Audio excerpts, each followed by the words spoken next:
Baseball and Christmas in June. What a lovely combination. That is how we set the scene for you here at First Responder Field, sir, sponsored by Sir Per Rockville Olney at beautiful OBGC Park. It is the 8-9 Gaithersburg Giants. They are 3.5 games behind in the standings against the Olney Cropdusters, who sit at 12-6. Best record in the league, Peyton Yaus with Ali Ali. It's a great day for baseball. And a great setting, Christmas in June, too. Yeah, it's a beautiful day. Thankfully, the rain held off. I know it didn't hold off yesterday for the Cropdusters matchup against the Big Train, but skies are perfectly clear, not a cloud in the sky. It's a beautiful evening for baseball here in Central Maryland. They've been on a roll, though. Split the doubleheader against the Southern Maryland Senators. Played their game very well against the Thunderbolts. What went well for them? Yeah, it's crazy because these two teams, when they faced off in the earlier part of the season, the Cropdusters, they looked outmatched. And, I mean, over those first 5 games, it was those first 6 games, it was a 5-1 start for the Giants, a 2-4 start for the Cropdusters. But since that point, Giants have gone 3-8, Cropdusters have gone 10-2. So it's been a complete 180 for both sides. Other than the Big Train game yesterday that was postponed until later on, we'll keep you updated about when that will be played in Bethesda. The Cropdusters are the one team that has gone through most of their games so far, so that's been good. This would have been the 21st game if everything had went well for them. And on the mound, Landon Edwards, his second appearance, he's going up against Drew Cobb. Yeah, and on the mound, he'll be going off against Jake Yeager, so 2 UMD guys facing off against each other. Should be really exciting.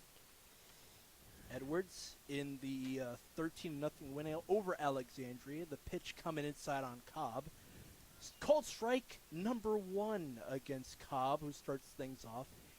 The guy on the mound had 8 strikeouts and only faced about 14 batters. And he's testing the fastball early and often. Yeah, it's not too shabby when you strike out over half the batters you face. Not too bad.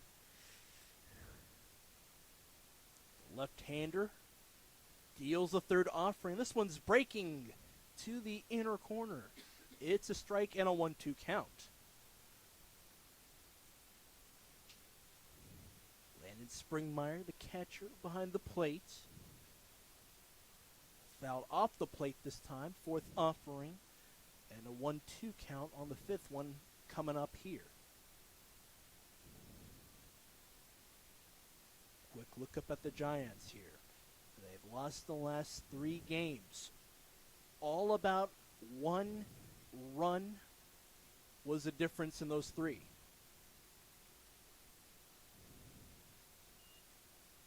And a breaking ball misses outside.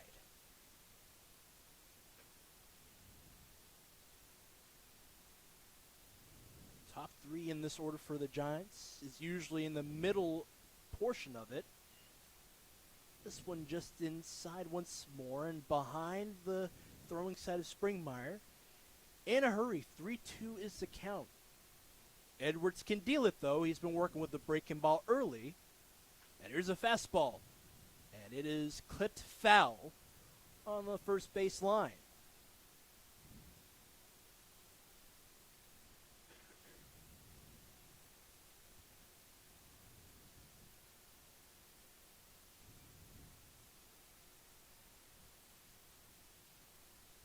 The 8th pitch. And he got him to swing on the fastball. It beat him in the lower half. He tested it. Here comes Turnip Seed. Yeah, great job right there from Edwards' battle. Starts off with a few early strikes, but then great patience demonstrated by Cobb. He works his way back into the count, but Edwards responds with the strike for the first out. In that game against Alexandria, he gave way to Ben Jones, swing and a miss on the next offering. And he became the pitcher of the week in the Ripken League. Yeah, really happy for him. One of the newer additions to this team, but already making an immediate impact. 6 strikeouts in relief. And 3 against the Thunderbolts. And this one is popped into the air around the left field line. 3 people tagging up. Melton, the newest Florida Atlantic Owl, is on it.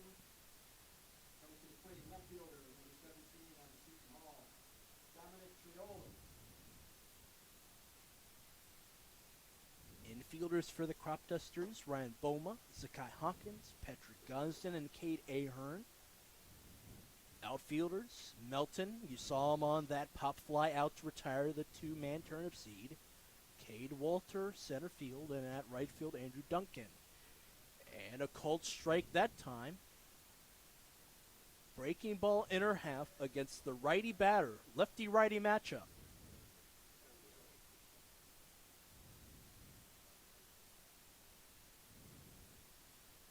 Just off the side of the bat and foul. You got a strike in here so far, Peyton, to go along with a pop fly. That's the thing with the Cropdusters. They really help out their pitchers. Yeah, and how big would this be? I mean, to start with a 1-2-3 first inning, that would be massive to keep that pitch count down. Dominic Trolio swings and misses on the third pitch. This is a guy who was able to get a double on the Cropdusters last time they played. This time he struck out. We'll step away. It's still a 0-0 score. 3 up, 3 down for the road team.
On the mound for the Giants, another UMD guy, Jake Yeager, who played against the Cropdusters early on in the summer.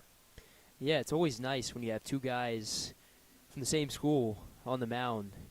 I mean, it just goes to show how deep the roots really run in this, not just this league in the Cal Ripken League, but so many other summer baseball leagues.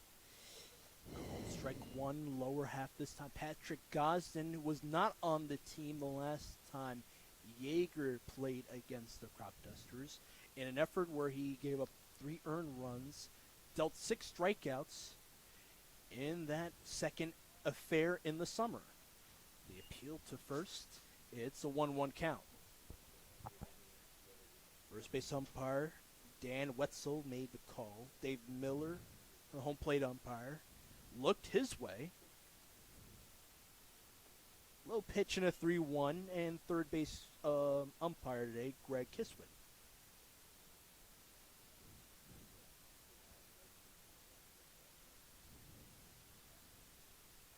Gosden against Yeager. This one tested inside for a guy in his 4th at bat. Had a grand slam. That was against the the Silver Spring Tacoma Thunderbolts. The 3-1. Lifted up in the air. This one playable to the right side, and the second baseman and Turnip Seeds got it. One away, Melton up. Left fielder, number 11, UMBC, Dylan Melton. With Melton coming up, who had a monster game against the Thunderbolts the last time they were up. But this is a lineup you're looking at right there. They have a good amount of heavy batters. Yeah, you said it perfectly. I mean, you have Gosden, who's gone deep, Booma, who's gone deep, Waring, who's gone deep, Springmeyer, who's gone deep so much as of late. You have Duncan, who's also gone deep. He went deep in the very first home game. Just so much power, and I really love this lineup. Blocked there this time from Turnip Seed, and it's not enough to get the throw to Phillips. And a man on in Melton. Infield knocked to second base. Beats it out, and runner on first. Batting third for the Cropdusters. What a monster play. Out of Frostburg State University, Ryan Booma. For that first week, though, I have to mention this to you folks. Cropdusters hadn't had hit in the first, and they, against the Giants on the road, they were able to string one, and it just built on from there. Yeah, early inning offense. I felt like I was saying it ad nauseum. Really, that first, 7 or 8 games of the season. But now the Cropdusters, a completely different team. They've learned how to put together hits, but do it in these first couple of innings as well.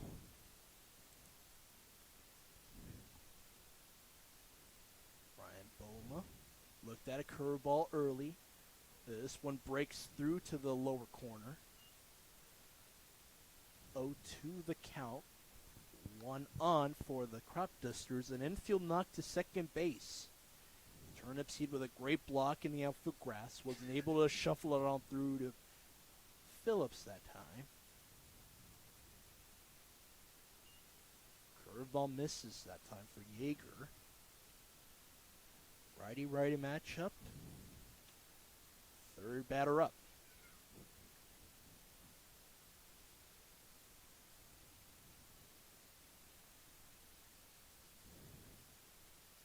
Called strike 3. Beats him on the breaking ball. Just a bit low on that one. DH tonight adding 4 holes. Ryan Boma out. Max Waring on. Max Waring. In the doubleheader against the Senators. Second game, I might add. He had a 2-run shot to right. It scored him and Walter in that contest. That was in the first. They lost that affair 11-16. They were keeping them on their feet. Boma out as well as Gosden. Pop out to second for the latter. And for the recent batter, it was a called strike 3, the first strike for Yeager today.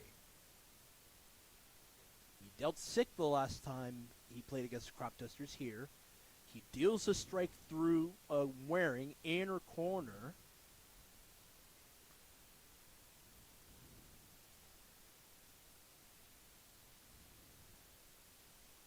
Waring engaged, nearly standing up straight. He lifts this one foul. Quick jog for Melton back to first. He has not been angling on through to second, though.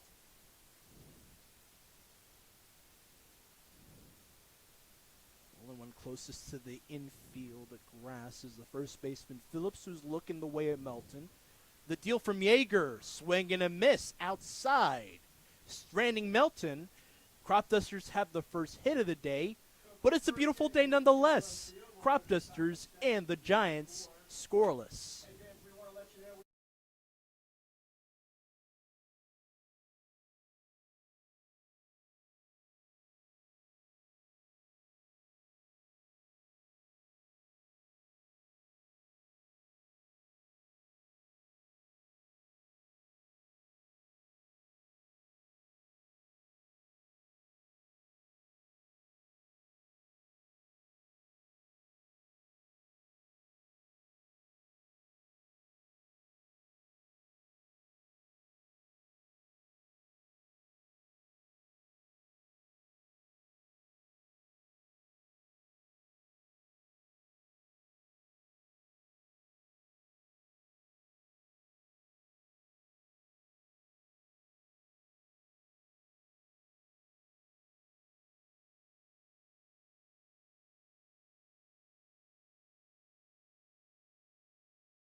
Thanks for tuning in once more to Cropdusters Baseball Network.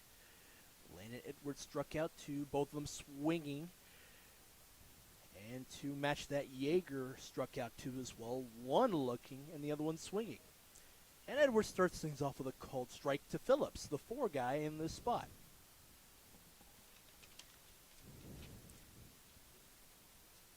Christmas in June today. Cropdusters wearing their ugly sweater uniforms popped up into the outfield grass towards Gosden. And it's also Duncan and Walter tagging up. Duncan, who's the right fielder for this contest, got the out. And you've been seeing it. Our breaks, you do see these fireworks popping. And you'll be thinking to yourself, what's that all about? We're having fastballs and fireworks for the 3rd summer. And that should be fun. That will be on July 3rd against Bethesda Big Train. Always a fun matchup with them. They're the 12-time Ripken League champions. Edwards is against Sternad after a pop fly out from Phillips. It misses.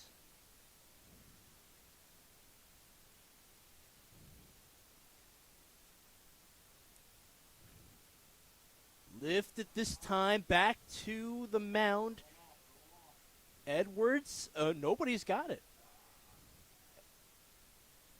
You wonder if it's infield fly or is a man safe? Yeah, because Hawkins, he had a chance to get it to second, but didn't attempt to throw. So I'm not sure what the thinking is there, but Yeah, so they will say he is safe aboard. Leon is coming up to the plate. It's a fielding error from Aaron. He stumbled onto the mound.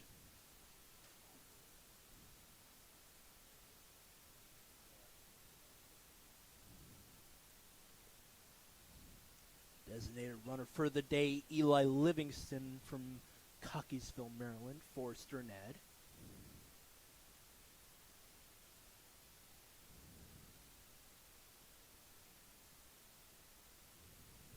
Livingston at second, angling back to the bag at second. And a good fight from Leon. It's a foul ball for him.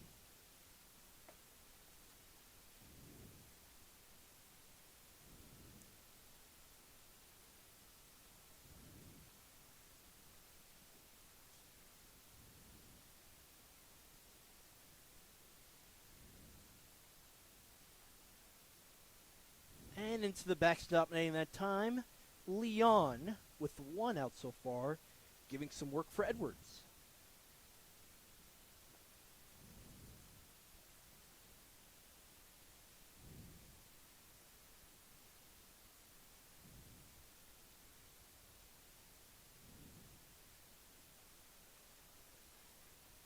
Beautiful breaking ball from Edwards. It just misses.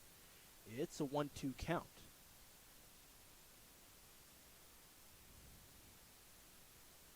Foul balls for Leon to start things off. It's his first plate appearance on the day. With Livingston the look. Check swing, sent into the stands. This guy who's giving him some work. yeah, that's definitely the one positive the Giants can take away. Yeah, Edwards is getting outs, but I mean, Giants are making him work for them.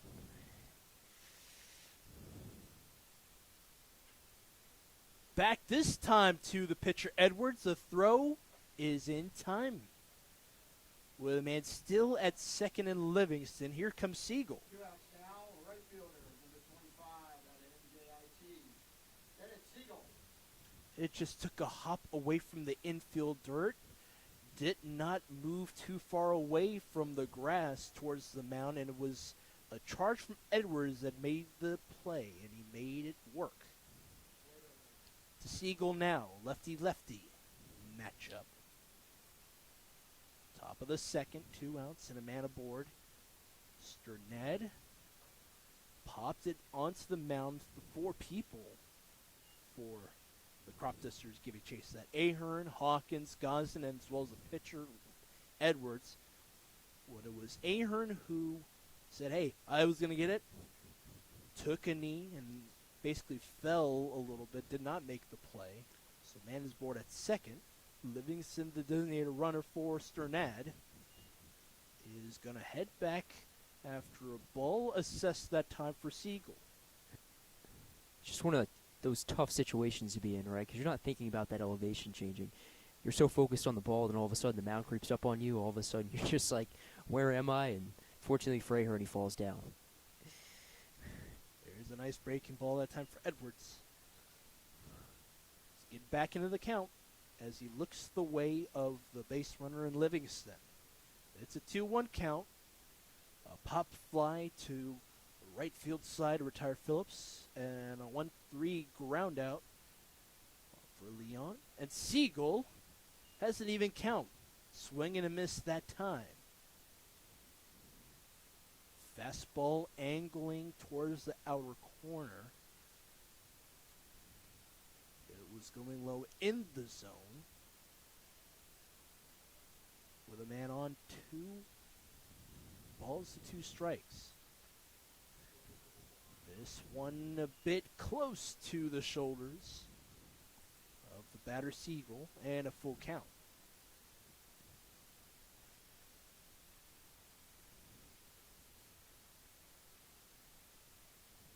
Drew Cobb, the one man, went full, struck out. This is the second one for Edwards, and he's going to walk Siegel.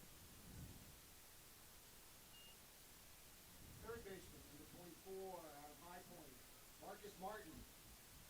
Now to Marcus Martin from High Point. Nearing the bottom of the order, this is the 8th hitter in this lineup for the Giants. They don't have a hit so far, but they do have 2 men on base. Great chance to attack here. Put yourself first.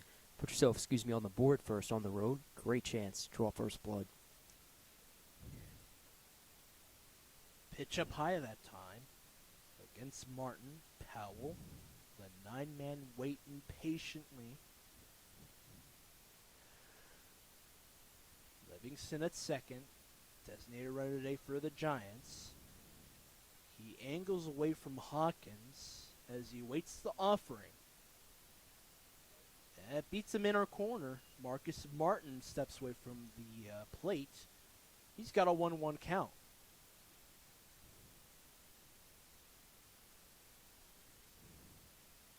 A lot of University of Maryland Terrapins on display here. A man at second. The pitcher in Edwards goes there as well. Just away from the body of Springmeyer. Nobody moves.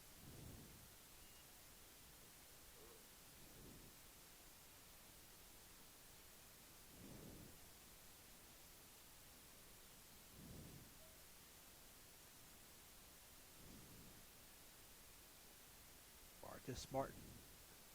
A little bit of experience with the team. Through 1 week of play, he's got 4 RBIs on the summer. To Hawkins, and the outs. Stranding 2 on, the infielders do their job, and it's still a scoreless game in the middle of the second we go.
Giants still do not have a hit so far. They did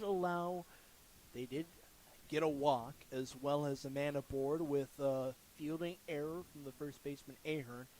Now to Landon Springmar a week ago against the Aces, he logged a beneficial day. A single, 3-homer in the 6th, and a 2-run shot to left in the 7th.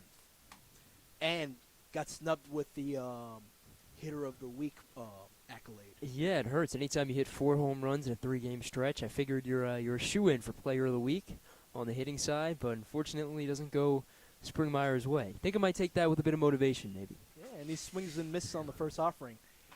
It helps to be a Vandy guy, huh? In the Ripken League, we've had few. AJ DePaula comes to mind, as well as RJ Hamilton. So Coombs is a new member of Vanderbilt program from the University of Maryland. Jake Yeager is a Terp. He's dealing it against Springmeier. 0-2 the count. Swing and a miss to go along the foul ball. And if Springmeier couldn't win it, we're both happy that it's Coombs. Just talking with him right away, it's obvious. He's a world-class guy. He's a world-class athlete, obviously, so just an awesome guy. You got to feel happy for him. Yeah. 2 Grand Slams last week for him. Springmeier up. 1-2 the count. Yeager has been working the breaking balls early. This one is a fastball that misses.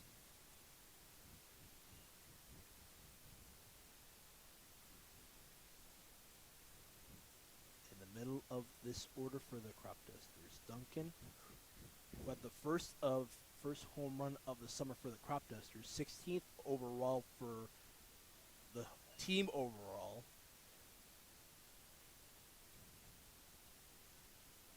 We're turning to this part of the lineup where they can really steal bases. Ahern come to mind, as well as Hawkins and Walter. Count runs full after 2 strikes, and Springmar with a broken bat lines this into the glove of Leone. The right fielder, number 20, out of Duke University, Andrew. Now to the Duncan. Georgetown Prep standout, as well as Duke Blue Devil.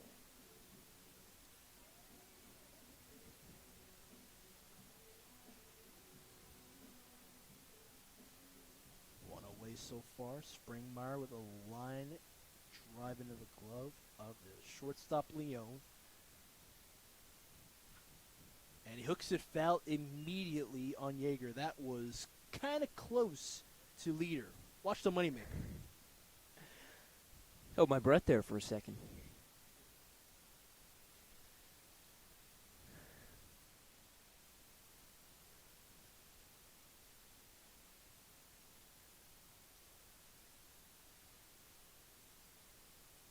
He's working the curveball after a fastball that Duncan hooked foul to the left. Duncan is a man who can go yard. Springmeier was down in the count 0-2 and then lined the full count pitch. And he fights it off this time. Duncan against Yeager. Cadron Ahern is waiting patiently. They're going up against a guy who had 6 strikeouts and a win over the Cropdusters just 2 Sundays ago. Fouled off once more. Fifth pitch coming for Duncan, the 6 spot. And it's still a 1-2 count for him with 1 out.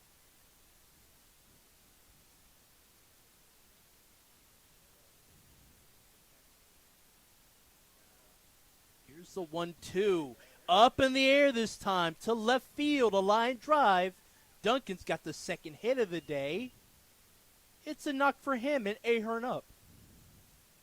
First baseman, number 34, Lehigh University, Cade Ahern. Cadron Ahern does have reps as a pitcher last summer, one of 8 Cropdusters back from the 2025 squad. that made it all the way to the semifinals. That's a really good return rate if you think about it. So it's awesome, and I think it just goes to show the type of team that Coach Leader and everybody else fosters, right? So many guys wanting to come back and be a part of this amazing organization.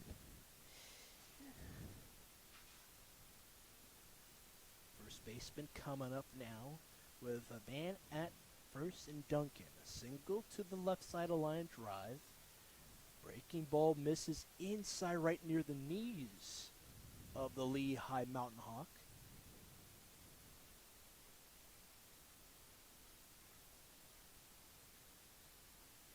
The Dirty Turpin Jaeger delivers. 1-0 turns to 2-0.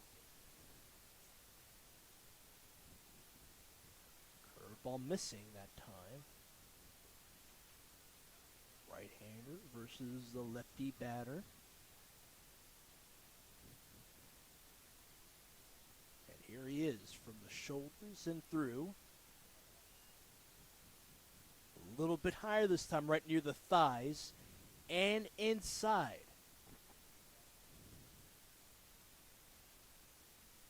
3 balls, no strikes, and 1 out so far, and a man on. Springmeyer let things off with a line drive.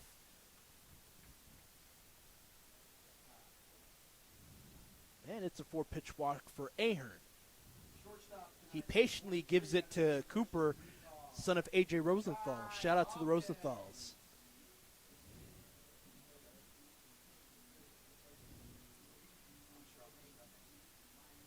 Zakai Hawkins, another returning guy for the Cropdusters, was a consistent second batter in the lineup last summer.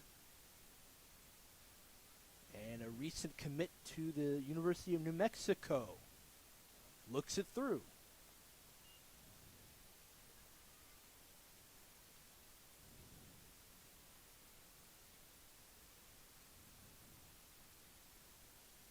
Last time they were here, Cropdusters, where they played against the Thunderbolts, he scored the insurance run, the 5th run in a 5-3 game. This one's another line drive towards the left side. Coming from second is Duncan with easy scores, and the Cropdusters take a 1-0 lead.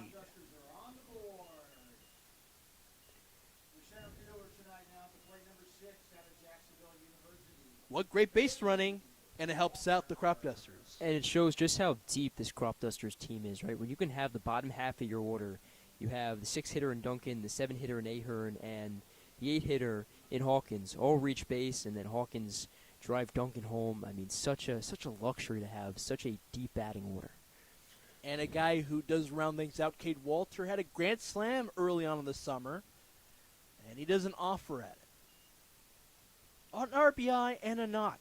Hawkins to the left side, scores Duncan from second. At second now for him is Ahern, who got on a base on a 4-pitch walk. Tagging right near the base runner at second is Leon. Pitch upstairs.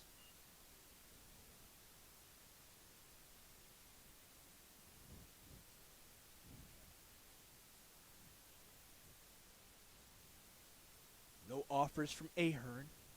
Third pitch, 2-0 the count. Breaking ball misses low. Time is called for Stranahan to have a quick word. Probably something to do with whatever the pitch is.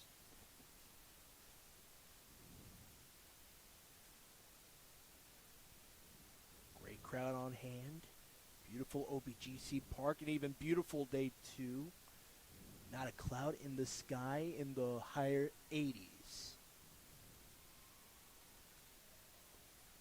Cropdusters have the first run of the day, an RBI and a knock for Hawkins to the left side, a line drive. 2 in this inning to go along with a run. The first hit of the day for the Cropdusters was a single to second base. Turnip Seed blocked it, but couldn't throw it in time to Phillips, who's at first.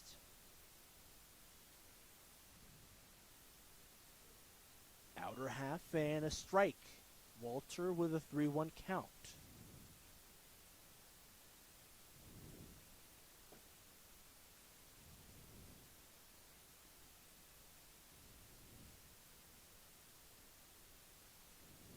lifted upstairs once more.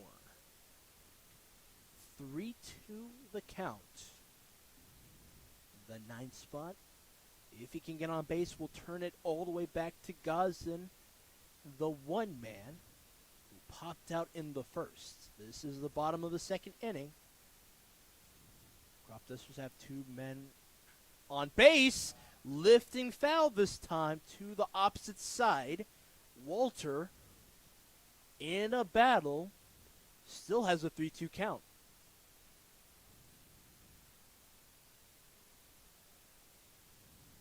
This will be the 7th pitch incoming for Yeager. On the recent 2 pitches have been fastballs. One fell to the left, and the other one flew out to right. With the curveball, it misses inside and near the corner. 3 men aboard, bring back Gosden. I'm a big fan of this decision to put Walter in the 9-hole spot. Right, we've seen him hit leadoff, we've seen him hit cleanup, but having him hit in the 9-hole kind of has him operate as basically a second leadoff man. He draws so many walks, a good chance he gets on base, and then you send it back to the top of your order in Gosden. It creates a ton of trouble for opposing teams. I'm a big fan of this decision. Jake Yeager walked 2 to go along with 2 knocks, both of them singles in this inning, and a run scored from second and Duncan. Gosden looks it through. This is his second plate appearance. It was Hawkins who drove in the base runner and Duncan from second. Liner to the left side for him to go along with a shot to left field for Duncan. Curveball outside. Yeager had 2 strikeouts early on in this game. One looking against Boma and one swinging against Warren to end the first. He's in a bit of a jam in his second inning of work. And this one's lifted and up in the air. Gosden did not like the offer, and it's popped into the glove of Leon. 2 away in this inning. And battling back is Yeager with Melton on.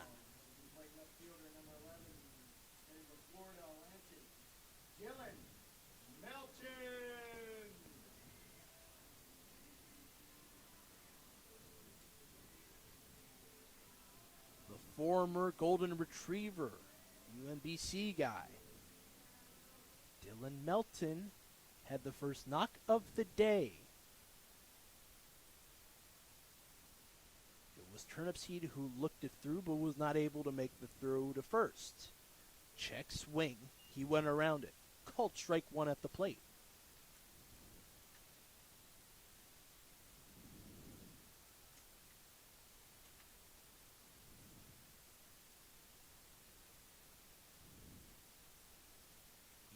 Every inch of that batter's box does Melton. Just back behind this time.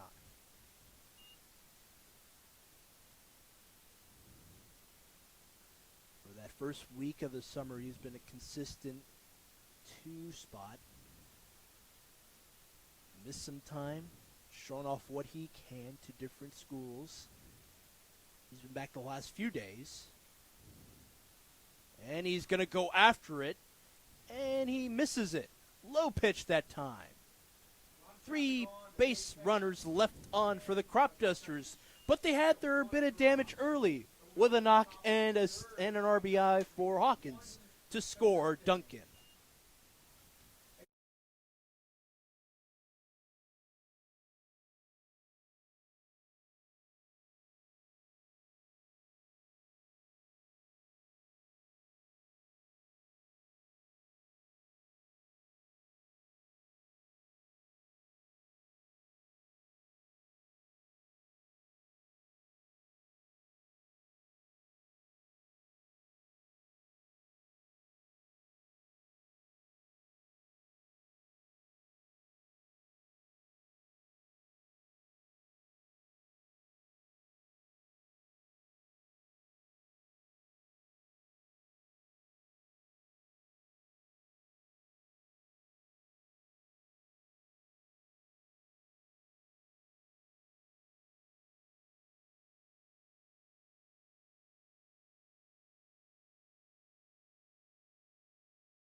A pitch already delivered to the 9-spot Powell, and it misses the zone. Edwards in it now. He's got 2 strikeouts on the day, and it's the 9-spot going up.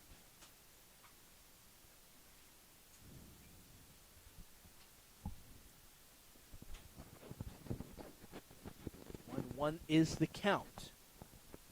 And it's a called strike. It just grazes the lower part of the zone.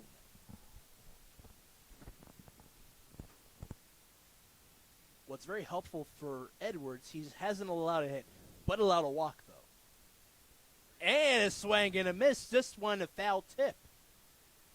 That's his 3rd strikeout of the day. Yeah, and he's really just following suit after his last outing against the Aces, right? A ton of strikeouts, but really no base hits at all. It's been a great sight to see.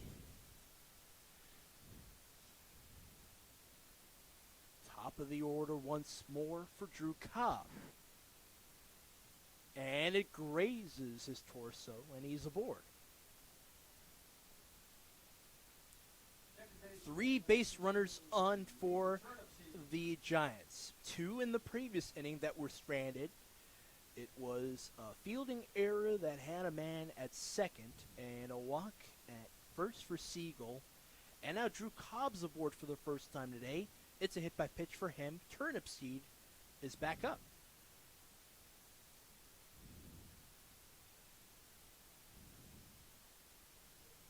Late call there. It's a strike. Fastball towards the glove side of Springmeyer.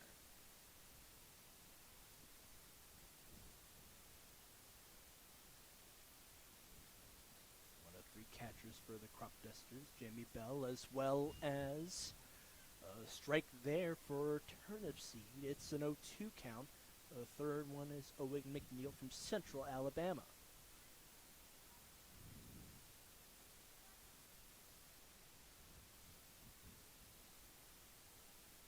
Another catcher coming up for the Cropdusters, number 40, Sam Weinstein from Georgetown Prep. In the portal, 1-2 is the count. Turnip Seed trying to get back in it. Lefty-lefty matchup.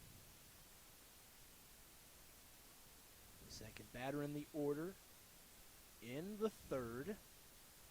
Looks it through. Called strike 3. The crowd loving what they see. A breaking ball, middle half that time. 2 outs on strikeouts.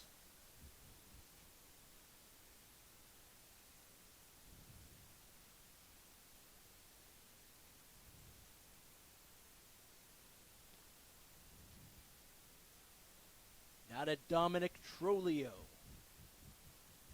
He's going to look this one through. And Edwards just looks unfazed right there on the mound. He allows Siegel to reach with the walk and then immediately gets Martin, the ensuing hitter, to ground out. Same thing. He allows Cobb to get hit by the pitch, and then what does he do? He strikes out Turnip Seed. So anytime he's faced with even the slightest bit of adversity, handles it perfectly.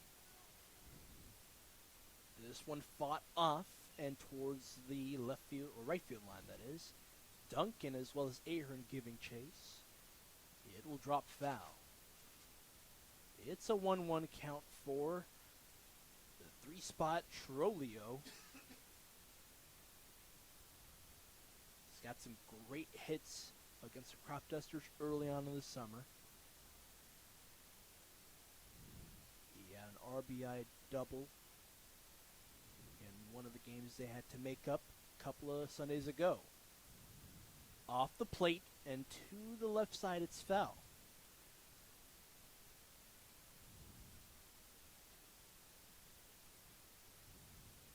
Seton Hall Pirate against the Big Ten hand in Edwards.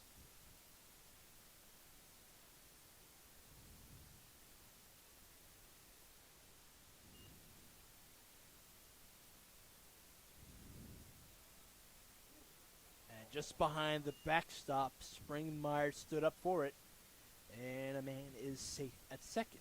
Wild pitch sent him that way. Turnip Seed out on a called strike 3, and his swinging strikeout 3 for Powell, who led things off.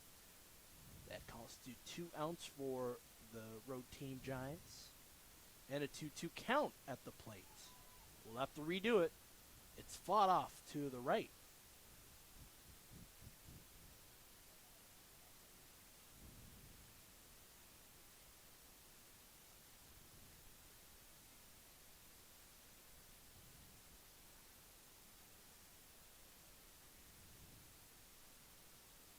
With a man aboard at second, he moves to third. Called for a swinging strike 3 that time. Trolio down.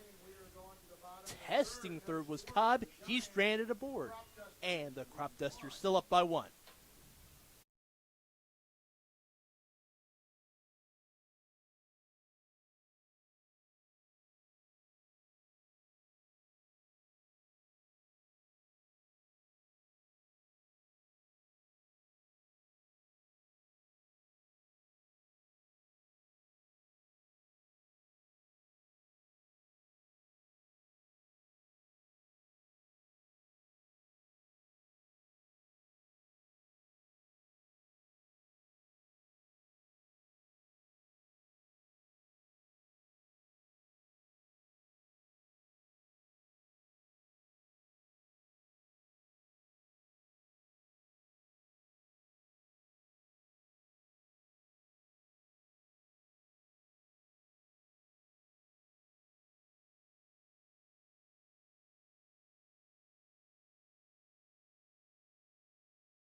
Welcome back to Olney, the site for this lovely matchup between the Giants and the Cropdusters.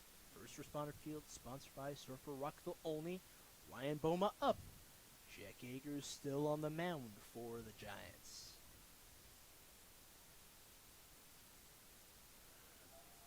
This one just back behind.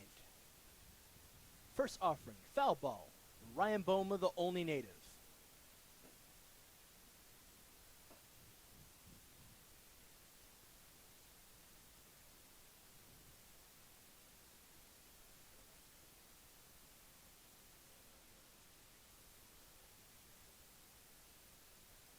Nice break-in ball there for Yeager, who's got 2 strikeouts so far, but has allowed a run as well as 2 hits in the second, which broke the game for the team in black, their ugly sweater uniforms. And off the shoulder, and hit by pitch, and Boma is at first. DH number 37, Max Weary. Looks like his shoulder as well. Carter Ritchie, first base coach, has a quick look at him. He's good to go. Now to Max Waring. Struck out swinging in the first against Yeager. He's going to be playing spring ball in Piscataway, New Jersey for the Scarlet Knights. And he looks this one outside.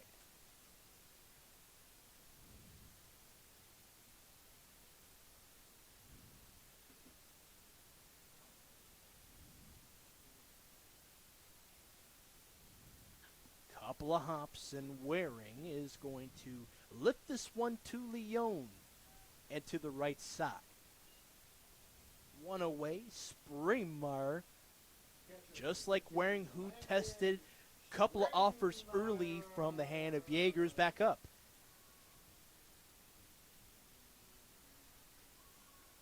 Springmeyer was down, no balls 2 strikes after 2 foul balls. He worked it full in the first plate appearance he had, and it resulted in a broken bat and a line drive that Leone didn't have to move to get. Curveball and a strike, inner half.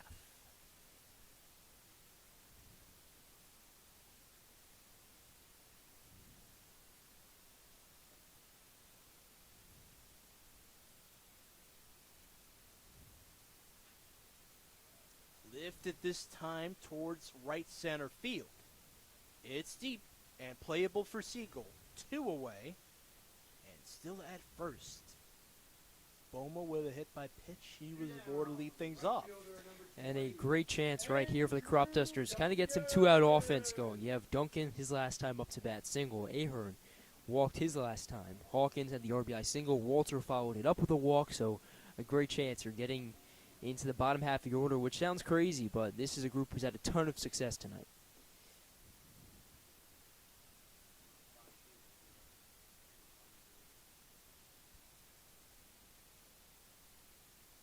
Duncan looks this one through, and he offers at it. Big time wave and miss for Duncan. Ryan Boma looking at the ensuing pitch from the hand of Yeager. The pitcher had a good look to him and unwinds. Up the left side it goes. This one drops in front of Trolio, and moving up to third. What a great play standing through. Duncan moves to second as well. It's a knock for him. Second single of the day. This one drops just in front of Trolio in the grass. They're looking good once more. They've got the 4th hit of the day. Great heads-up awareness from Duncan to see not only does the left fielder mishandle it, but he throws it over to third that takes the attention off Duncan as he moves to second. Great heads-up play there.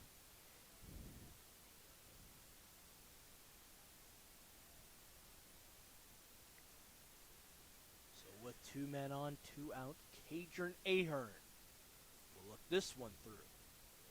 It's a called strike. Breaking ball eventually makes his way to the inner half.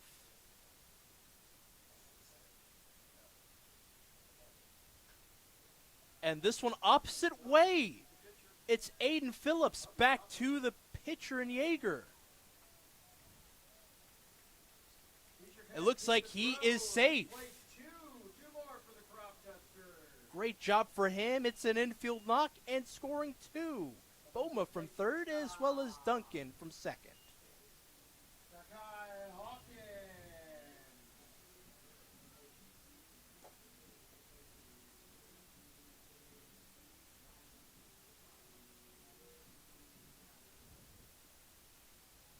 Kate Ahern, jolly as can be, scores 2. Sakai Hawkins trying to add a little bit more sweetness. And with a look, it's a called strike.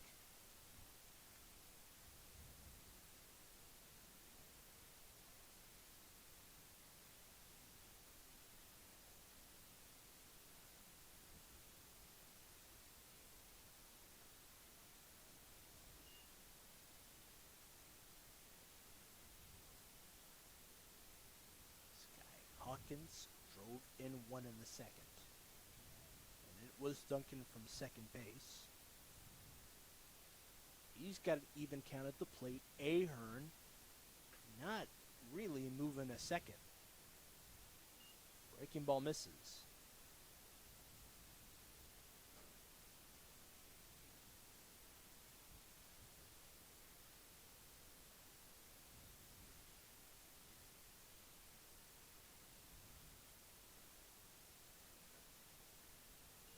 Great breaking ball that time. Hawkins still with an even count.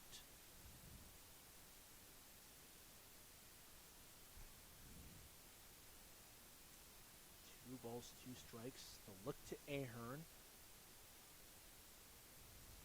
And this one is going to be lifted for Hawkins.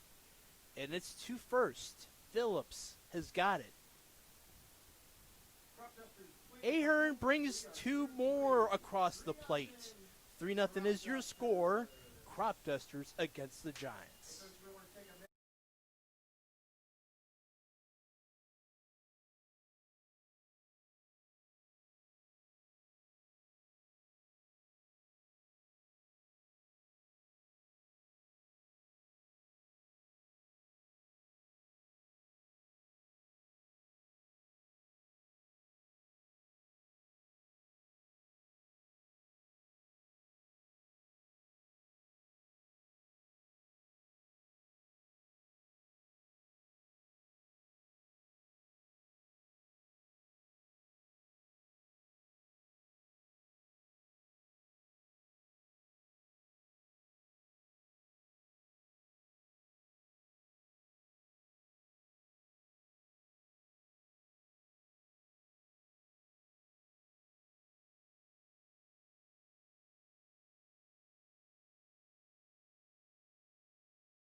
Cropdusters tack two more runs against the Giants. They're up 3-0.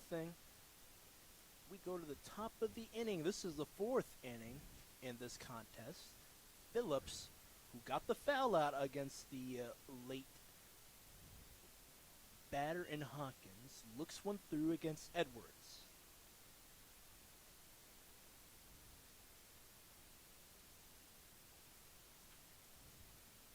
And fought off to the left. Gaithersburg Giants come into this game 8-9, and with heavy hearts for head coach T.J. Brockway. He was very acquainted with Olney coach John McGowan, has roots with Good Counsel as well as the Olney Pirates in the 2000s. Passed away recently at the age of 68.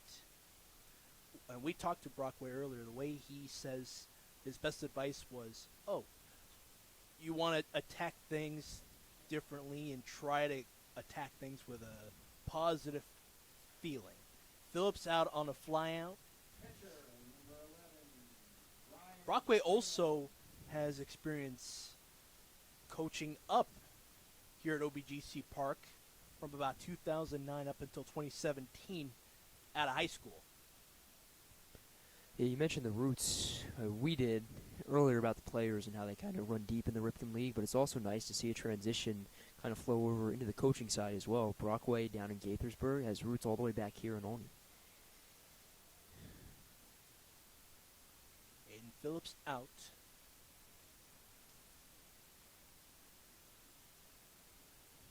Wishing the McGowan family well. Sorry for your loss.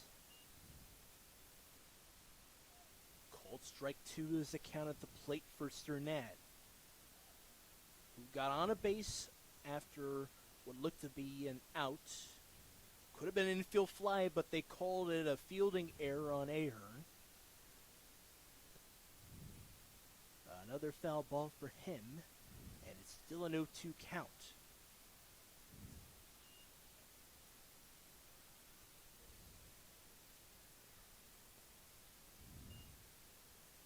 Great play that time from Springmeyer.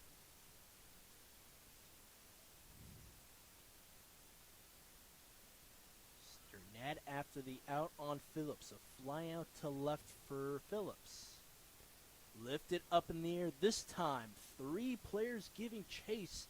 It's Melton who gets the out once more. He had to angle his way to the right just to make the play. Miguel Leon up now.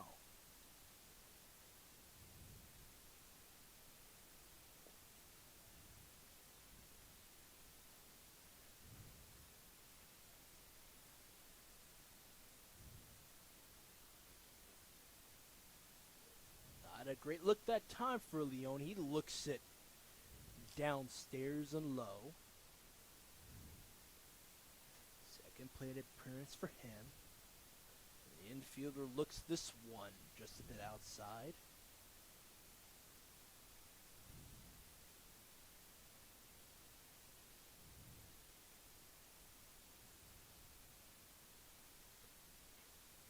And this one angles down in front of Hawkins in the outfield grass.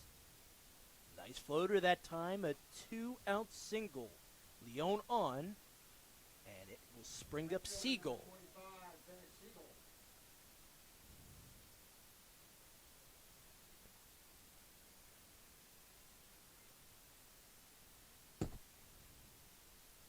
With a man aboard, Bennett Siegel walked and was stranded on in the second.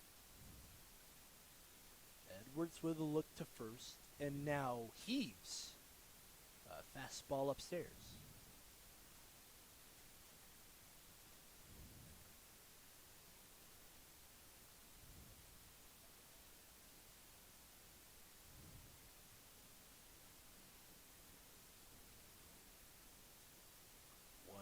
Pitch.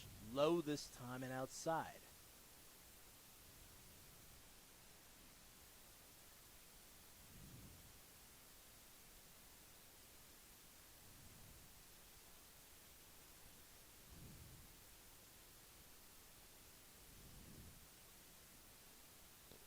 Here's a 2-0. And Springmeyer with the quick throw. Hawkins was not on the bag.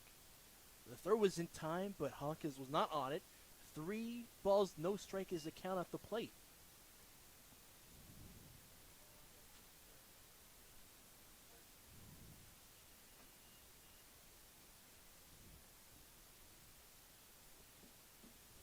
Now a man at second, and Leon has stolen base for him. I have to apologize, that was a foul ball. And this one is a called strike at the plate. 2-2 is the count.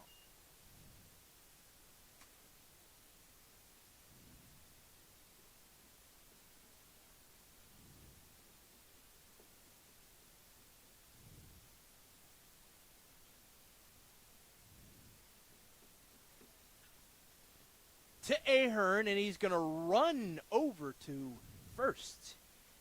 He gets a crucial out 3.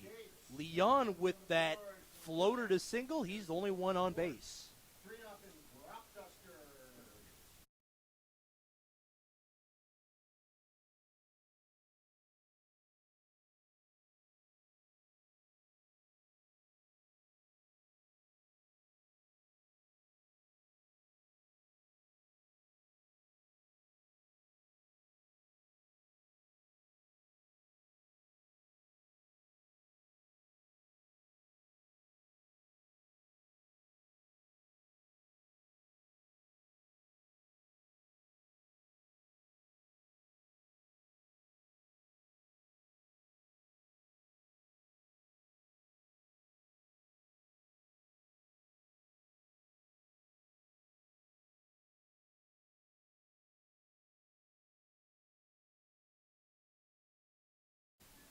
Before I forget my thought, folks, it's Christmas in June here in the ballpark.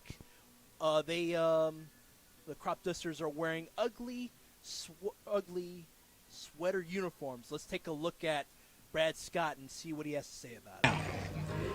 What a lovely jersey for Christmas in June, Brad. Tell me all about it. Pretty excited. These have been designed by a combination of our coaches, our GM, our board. This is our ugly sweater Christmas jersey for the night. Players are loving them. It's going to be a one-night thing only. We have a few for sale at the crop shop, so the first few people to get here run over there, and you can pick one up and look like a crop duster tonight. Who makes the designs for these, sir? It was a collaboration this year between like our board, our GM, and our coaches. So everybody had a say in what the jersey looked like. All right. Thank you so much for the time. It's lovely. You're welcome.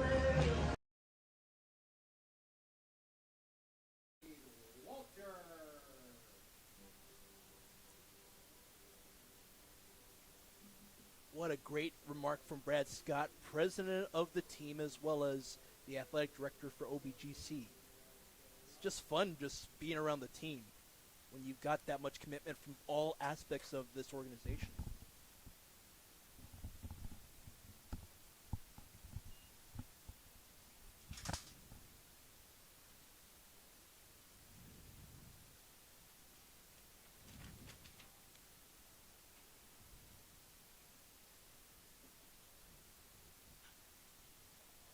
And this time it's Walter who is aboard. A hole in the infield, and he is on at first base. Right side it goes on the ground ball. But the organization, just the way it's laid out, the way everybody works hard on it, is phenomenal. Yeah, go back to that point that you made about Brad Scott. I mean, that's the benefit of him being the president, right? He's just not a guy. He's not a guy who's just walking in here for the first time. This is a guy who knows his plays like the back of his hand. So it's really like he's coming home every single game day.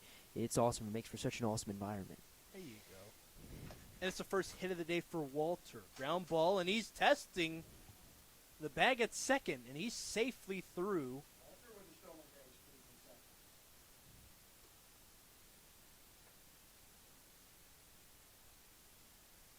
second. 1-0 is the count for Gosden on a pitch down low. It's good that Sternad was able to test Walter. He was angling very quick.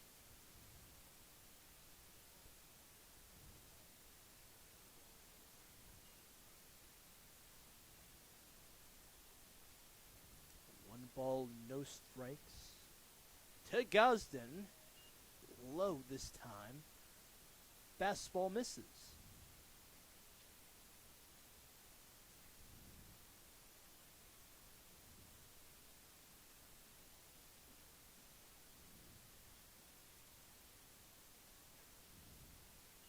Gosden does not offer a pitch screaming right near his neck. 3 balls, no strikes for Gosden. All PSAC honors in the spring. A Golden Ram is down on a strike. 3 balls, 1 strike is the count.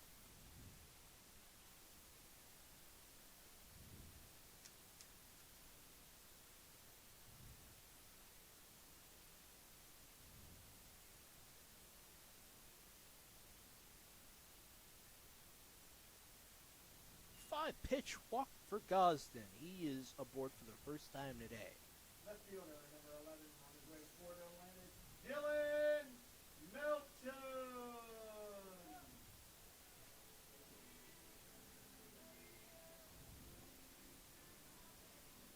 Melton got the day going with the first knock. It was a single to second, which froze up term seed on the outfield grass. Again, with his low stance, using every inch of the batter's box, he will square away a bunt. It goes foul behind. Trying to move up 2 base runners, and Walter is at second, who has a stolen base so far, as well as Gosden, who will reach on a 5-pitch walk.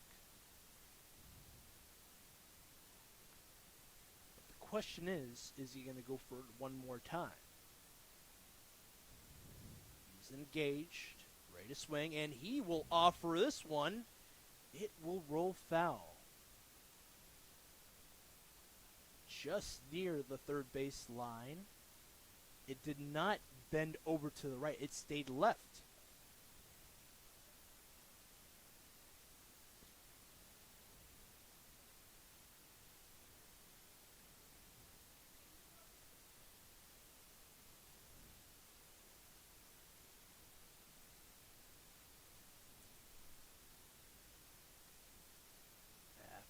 The ground ball. This one is second to Leone, and the throw back.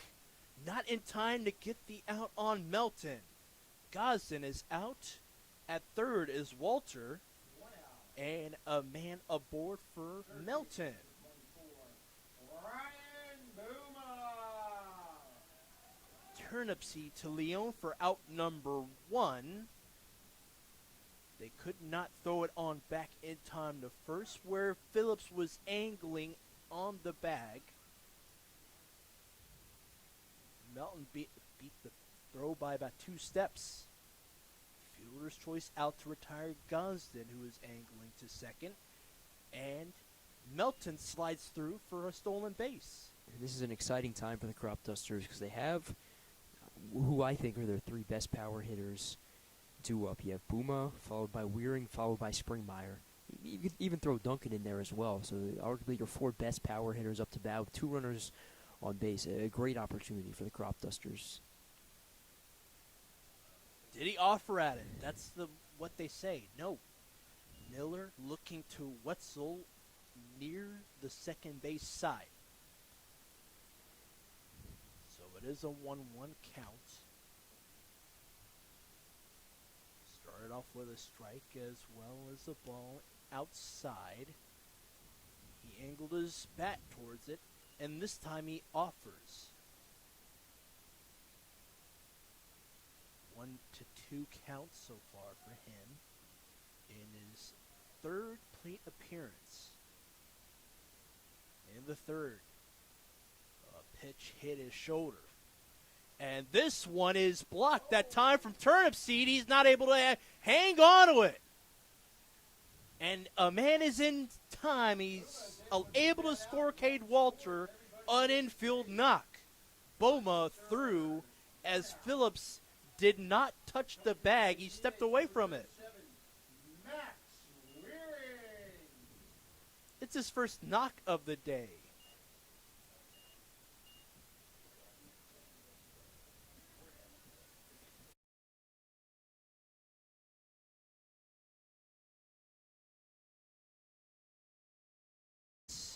Having a quick word with Wetzel, who made the call that Phillips was not on the bag.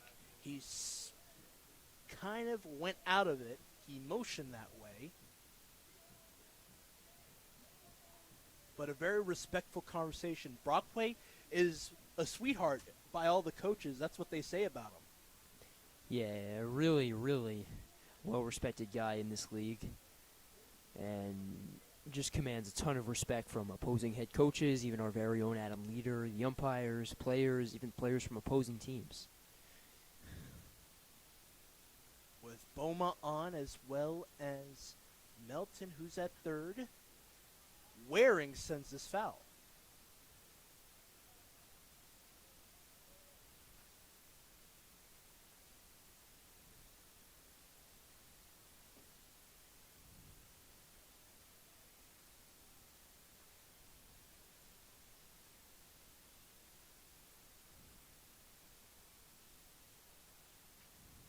Waring to the glove of Turnipseed, sliding through.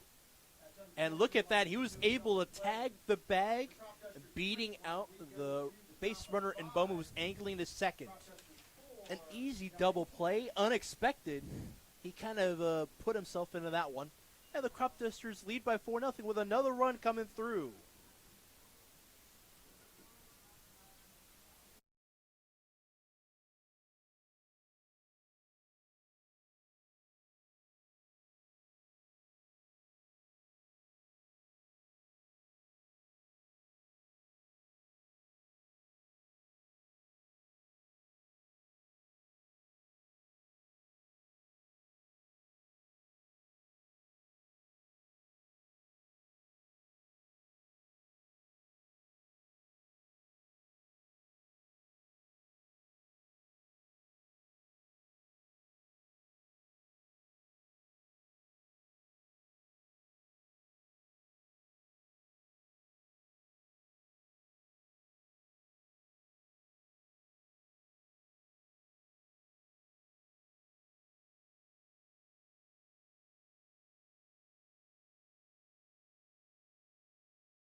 pitcher on the mound, Edwards, who struck out 5 and allowed 1 walk, gives way to Hudson Harrison from Scottsdale Community College. He's going up against Marcus Martin, the 8th spot in this lineup. And he will tag this one foul. Boma gives it a good look as it rolled his way and just off to the side of the line. Hudson Harrison looking to improve on his fastballs and his command in the summer as he heads back to Scottsdale once more. Grew up with Sakai Hawkins, and they've been playing travel ball since they were in the 3rd grade.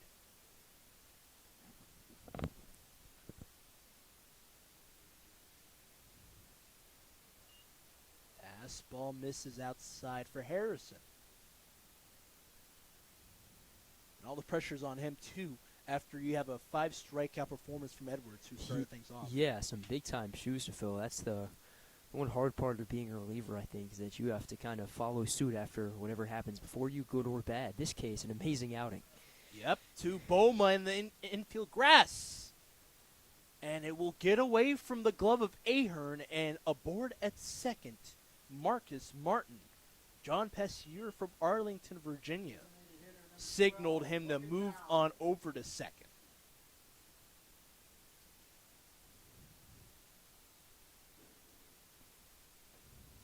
It was a late charge that time from Boma, but usually the infielders make it work. Now this one just misses the glove of Ahern. Martin moves up to second.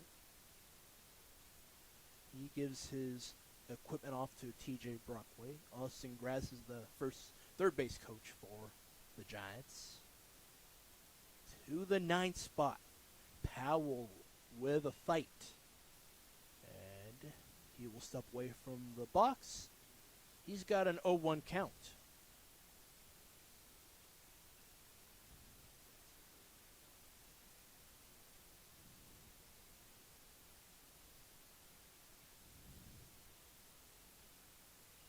Now he's testing the breaking ball, does Hudson Harrison.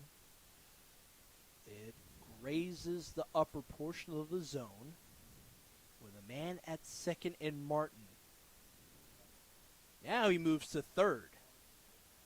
It's a called strike at the plate and a stolen base for Martin, who led things off.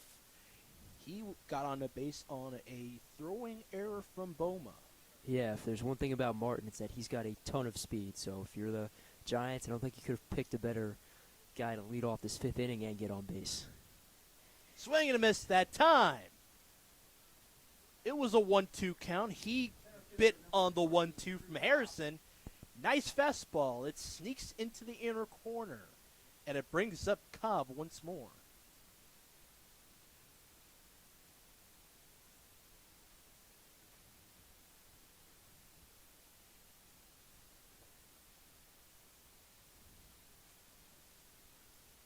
Fastball misses against the one-man Cobb.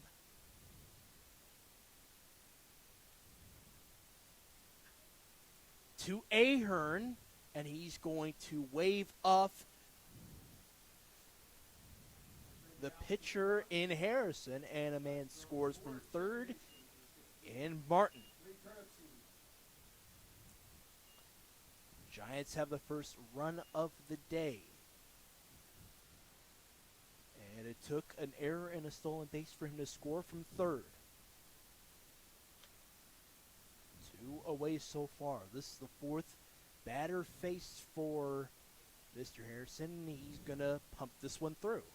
There's just more of that connection, right? You have Martin come across to score. He goes to High Point, a Big South school. And who does he give way to? Lee Turnipseed, who goes to Charleston Southern, another Big South school. Lifted this time in the air to right field. Walter angles, and he's got the out. What a play for the Giants. They were able to score 1. Turnipseed flies out. The road team trail by 3.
Welcome back to First Responder Field, sponsored by Sir Rockville Olney.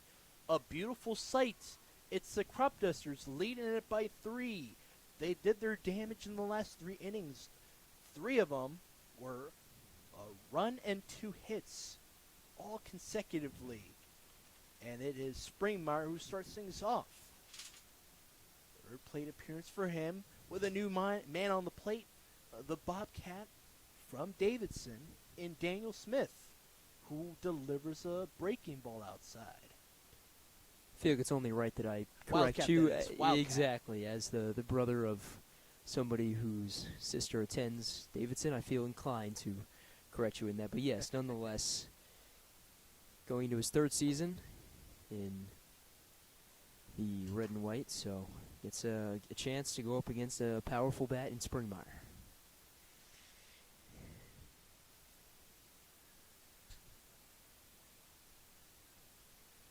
Righty matchup to start things off. Springmeyer on a tear last week. And this one angled and off the heel of the glove of Martin.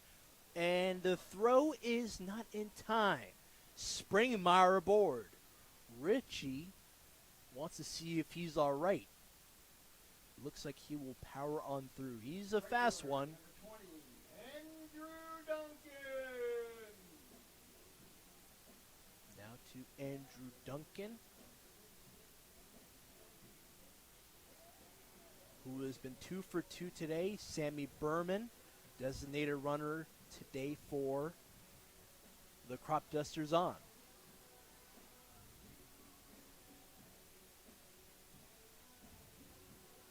Two singles for Duncan.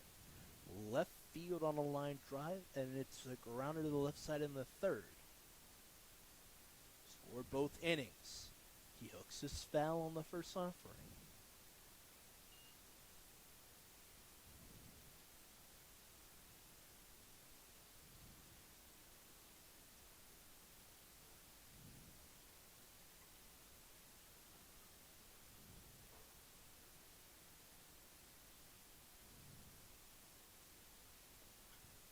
And this one up the right side, a ground ball, and he's aboard. Duncan with another knock. Duncan with a nice piece of hitting. First baseman, number 34, Pete Ahern. This will be the 3rd batter you're facing in Daniel Smith. How do you go forward from here, Peyton?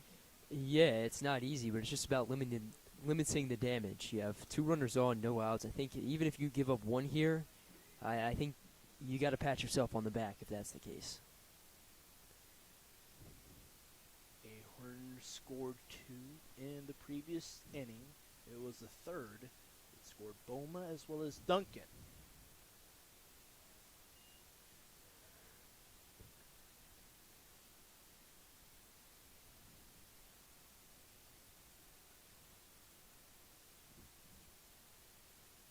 Pitch misses for the reliever Smith. He gave way to him, who had 2 strikeouts on the day through 4 innings of work. Bunt shown that time. Ahern in it now against the 8-10 pitcher.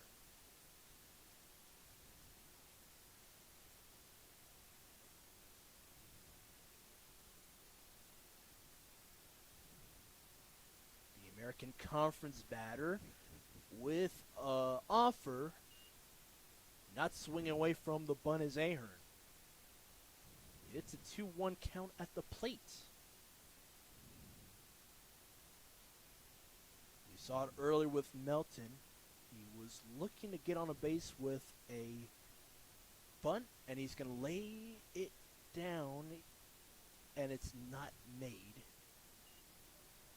It's a 2-2 count. He showed it, but it did not hit the barrel.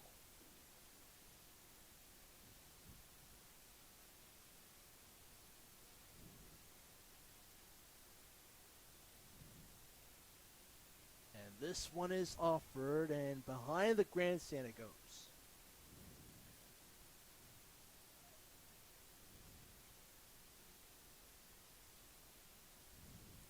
sixth offering incoming for Smith. It is still a 2-2 count after the foul ball. Ahern sent it to the left side and behind the grandstand. Berman at second, angling away from the bag. Full count at the plate. Breaking ball misses outside.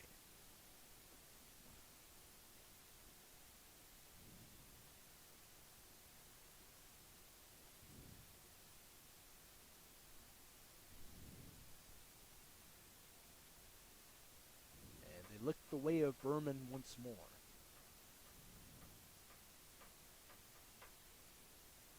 One of few batters who hasn't had much action batting for the Cropdusters. They turn him as designated runner once more. Ahern is aboard. 3 base runners on. It's a walk for him. Second walk of the day. Hawkins up.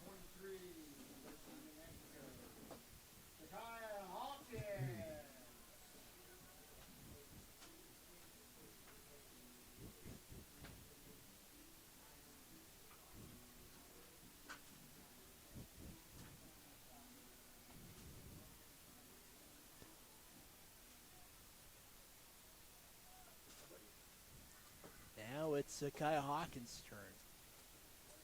He has the ability to score multiple runs. He showed it there, an RBI knock for him. This one lifted in the air, and it's going to be gloved in foul territory by Phillips. One away with 2 or 3 base runners on.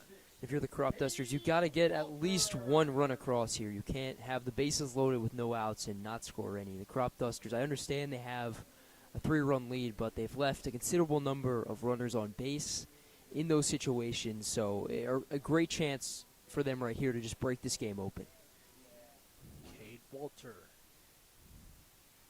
who is the 9-hitter on this team, has a knock so far. And he's swinging on his first pitch directed his way. This is the first time he's going up against Smith.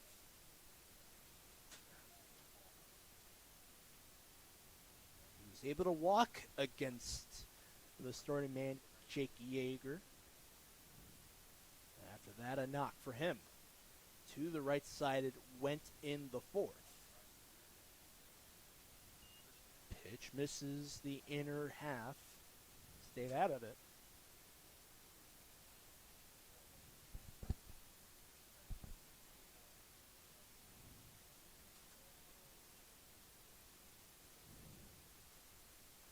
Opposite side, hooked it. Walter with a foul ball.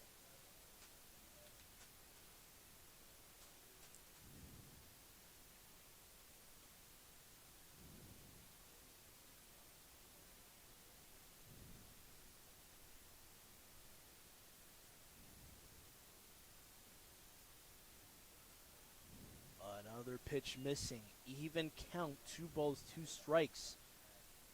That supersedes foul ball. Walter hooked it to the right. At third is Sammy Berman, designated runner for Springmeyer. At second is Duncan, and Ahern at first. Up in the air this time for Walter. To right center, Sammy Berman awaiting for the catch. And he will move all the way home. The throw is offline. It was thrown from Cobb to Leon, and Leon had Sternad move away from the bag right near the first base line. And Berman scores the 5th run of the day.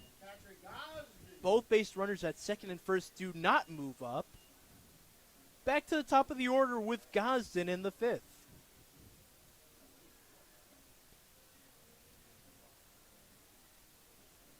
After the sac fly, 2 away.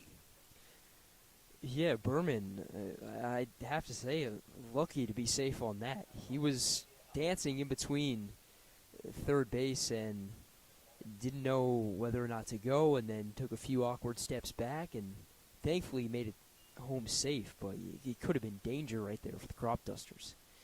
Gosden looks a pitch, inner corner.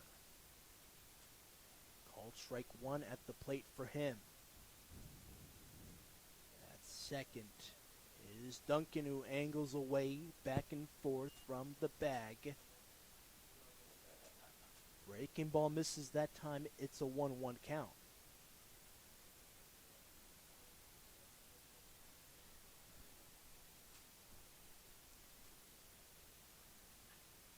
Up the middle this time, playable, and Turnip Seed gets the third out. It was a tagging up Ahern, and 2 base runners left on for the Cropdusters. Another one is tacked on. We'll step aside where the Cropdusters hold on to a 5-1 lead.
Dominic Trolio starts things off. He's got a pair of strikeouts against Edwards, and it's his first time going up against Hudson Harrison, who pumped through a strikeout against Powell in the 5th.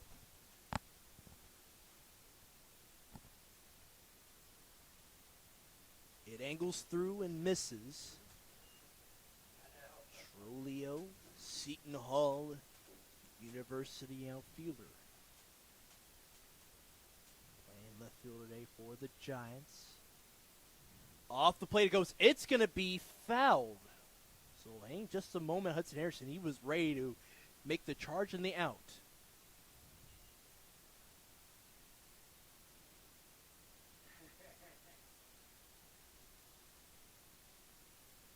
Foul ball for Trolio. 2-1 the count.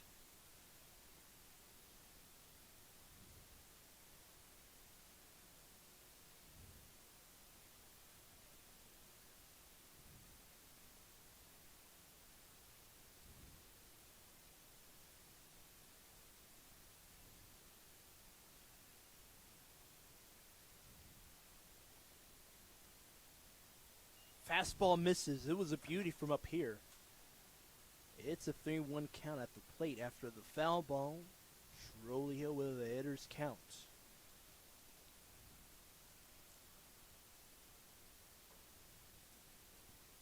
5-pitch walk. This one upstairs on another fastball.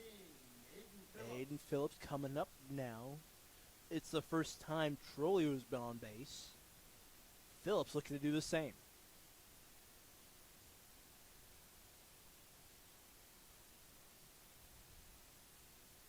He started off his day with a pop fly to the right field side. There was 3 people giving chase. Ahern, Gosden, as well as Duncan. The latter was able to get the out. Breaking ball, outer half this time. It's a strike for Phillips.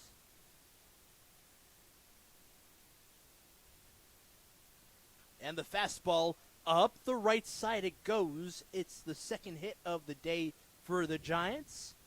A single on a ground ball. Number 11, Ryan Stranad. Now to Sternad, who was the first player for the Giants to get on a base safely. Fielding error from Ahern on the mound as he tripped. You don't see that often. It's so crazy that you say it's just their second hit. I mean, we're in 6th inning. Cropdusters just dominating on the mound. 5 strikeouts delivered from Edwards, and Harrison has 1 in the previous inning of work. Fought off the plate. It's Harrison dealing against Sternad. It might have grazed his foot. He had to step away for a moment to get his composure. He's engaged and waiting for the 0-1. It eventually makes it into the outer half. Strike 2 after the foul ball off the plate.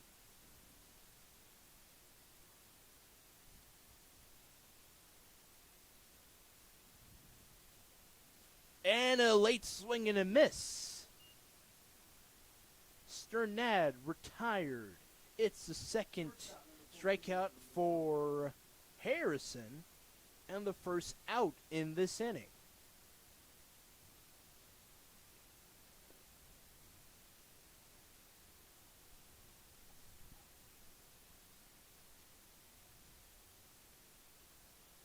Trolio looks to move to third. Pitch and the first offering for Harrison against Leone. Grazes the shins, and it is ball 1.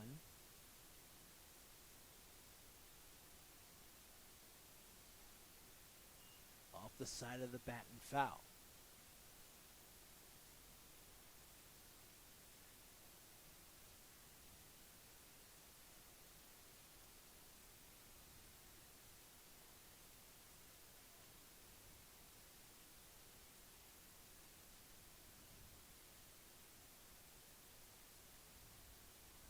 Wave and a miss on the second strike against Leone. 1-2 is the count at the plate.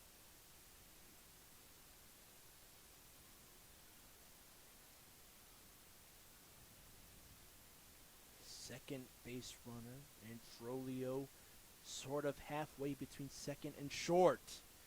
And another wave and a miss. 2 out. 2 base runners still on, though, for the Giants. How's that? I mean, just making those hitters in the batter's box look silly out there, getting them to chase down low.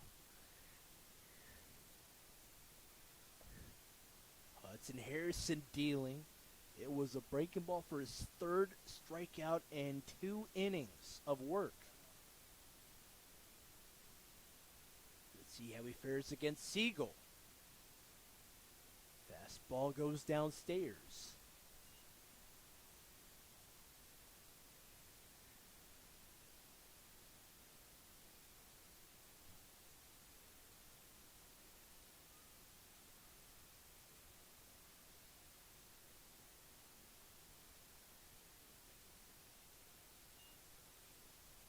Nice little look from Siegel, who walked in the second and was left on base. One of 2 base runners left on.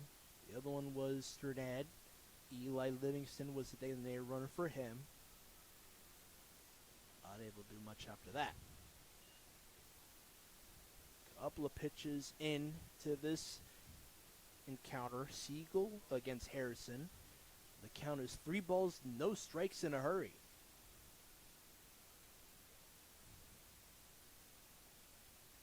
Base runner at first, Sternad, or Phillips that is. 4-pitch walk. Both Phillips as well as Trolio will move up. At third is the latter, and the former's at second. Siegel at first. Another walk surrendered, and Martin up.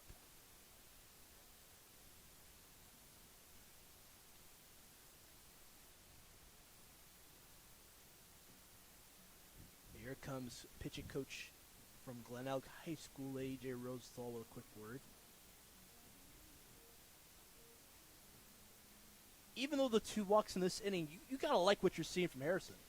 Yeah, his ability to respond, right? He walks Trolio, and then he gives up the single to Phillips, and what does he do? He strikes out Sternad, he strikes out Leone. So We saw that from Edwards' ability to kind of battle adversity. Same thing right here from Harrison. I have full confidence he can get out of this jam.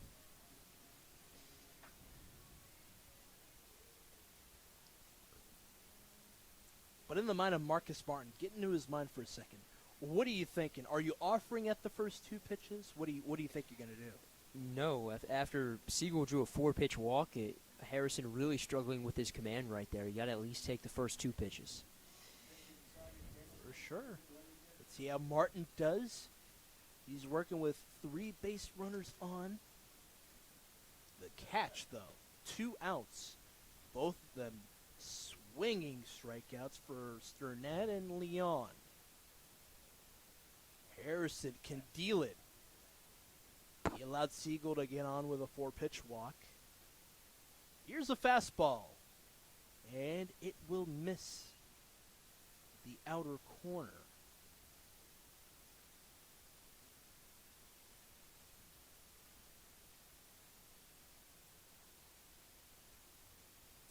A wave and a miss on a pitch low. 1 ball, 1 strike the count. Harrison against the 8th hitter in this order in Martin. Deep in the bottom of the order for the Giants.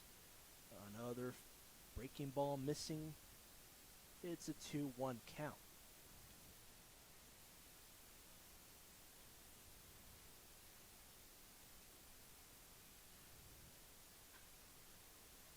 Line drive, Gosden with a good cheat to his left, gets the out. Giants were able to get the second run to go along with 2 walks in this inning. They strand 3. We'll step aside as the Cropdusters lead it by 4.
Welcome back to the plate, Dylan Melton.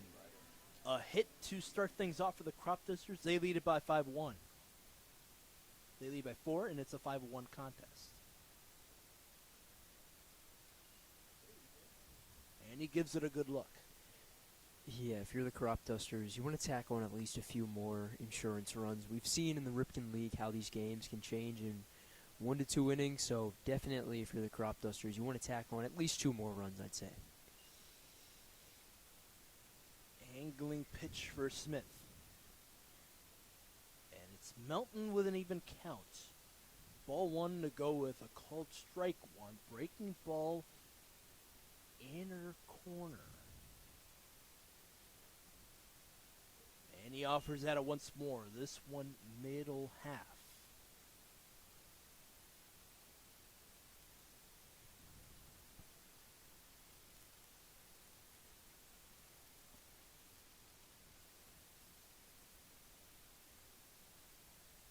1-2 pitch, and he swung at it. Melton down on the fourth offering. It'll bring up Boma. Third baseman, number 24, Ryan Buma.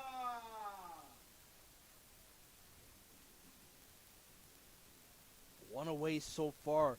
A striking fastball, and Boma up. Melton went around it. Boma scored. He also has an RBI and a knock. There's a called strike. Boma takes his patience with him outside the box.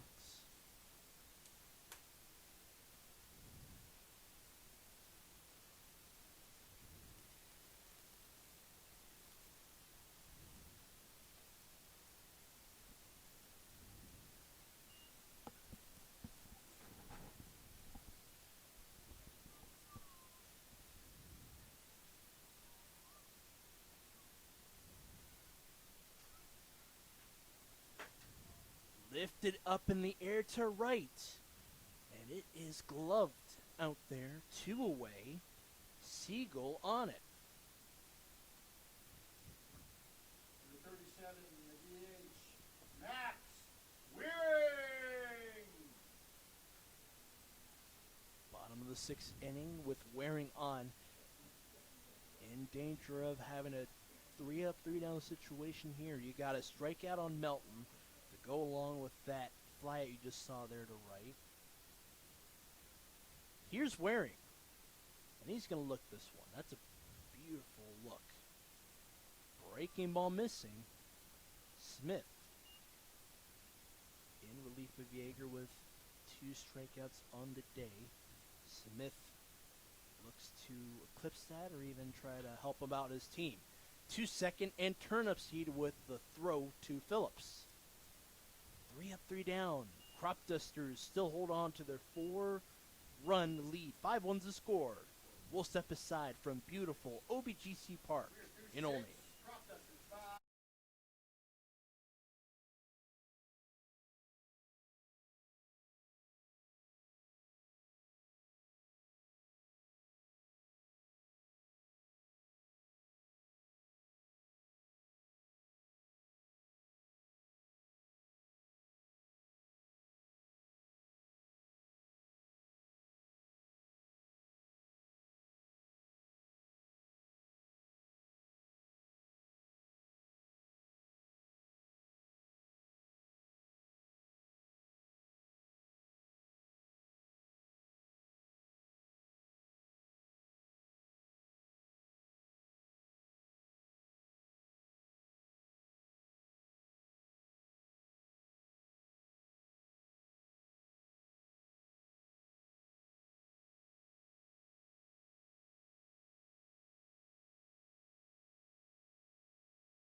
Two innings of work for Hudson Harrison. He's able to get 3 strikeouts in those 2 innings of relief. He'll spring out of the mound. Enter Devin Aponte from Messiah College with a fastball missing. Yeah, what a debut he had when he was here making his first start 12 days ago. Got thrown right into the fire, but made an immediate impact, a ton of strikeouts, and I really liked what I saw, so I'm excited for his second outing.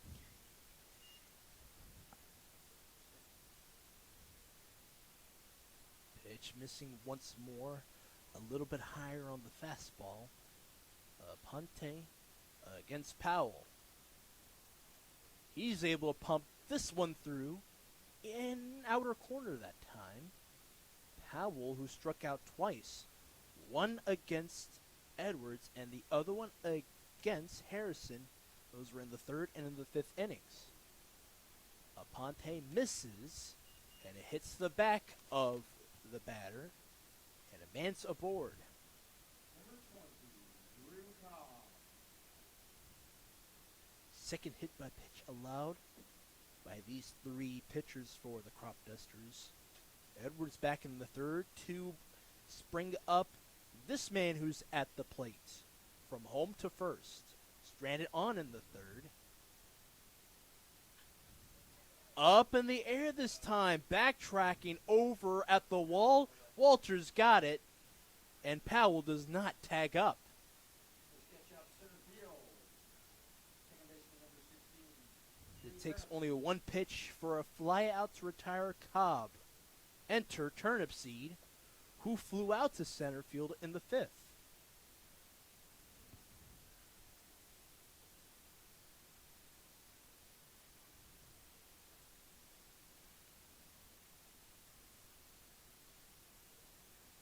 Lower corner pitch. Strike one. Aponte feeling himself now on the mound. And it's what Peyton, you said. He's got that strikeout ability. He did allow a hit by pitch on the third offering to the way of Powell.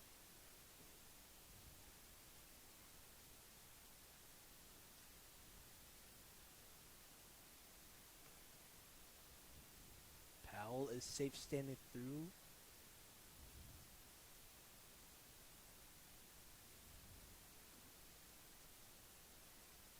Turnipseed is going to look this one to Ahern, and he's going to shuffle it on back as he was looking to second to get a quick out there. Powell does tag up to second. Number 17. And that's a smart decision right there from Ahern. I know he wants to try for two, but in all likelihood he's not going to get it, so I like that decision there. It's a smart decision to just eat it, take it at first, get the out. Now all you need is one to get out of the frame.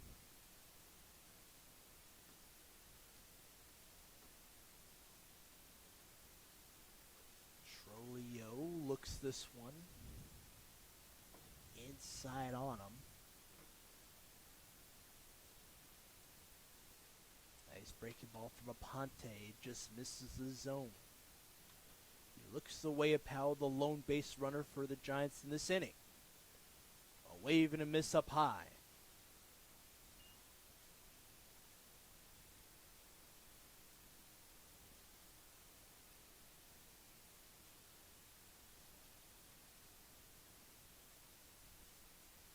Even count, 1 ball to 1 strike. He offers at the 1-1. Fastball, outer half this time. Fun righty-righty battle. 1 ball to 2 strikes.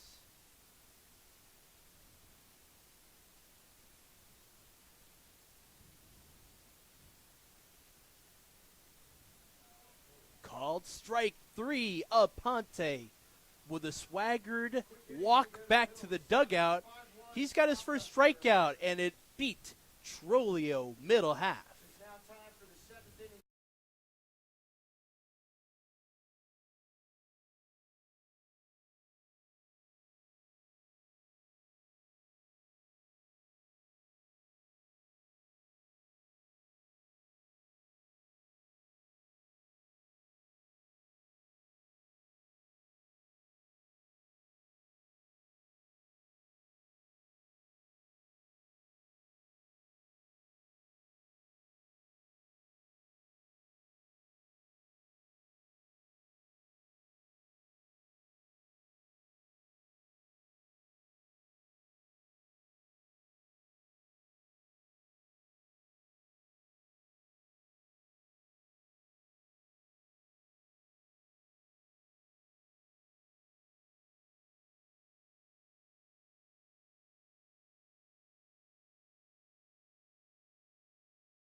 Devin Aponte in relief of Harrison pumped through strike number 3 against Trolio to end the top of the 7th.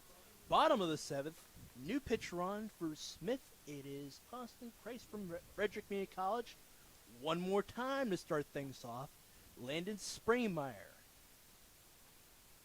And he will fight it off to start off the 7th.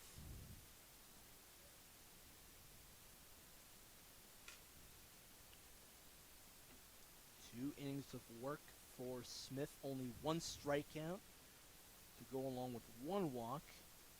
And he did allow a run.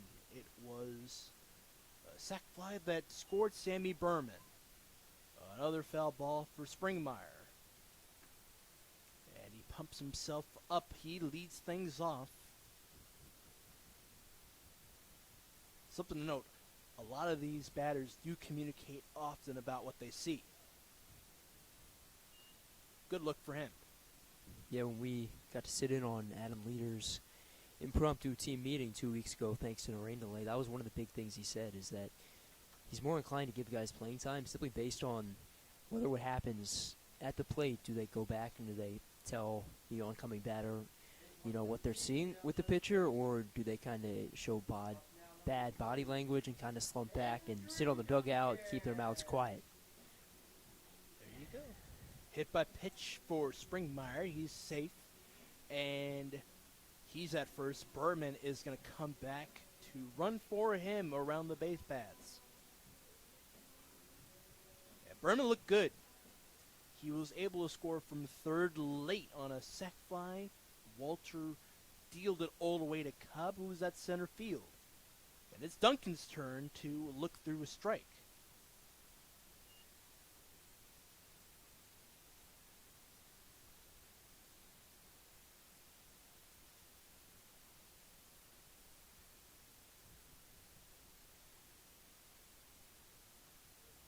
Another offer from him. He steps away from the plate thinking, hey, I shouldn't have looked that one through. But nonetheless, no out so far, and Berman on at first. Chris with the delivery misses. Pass ball, which allows Berman to move from first to second.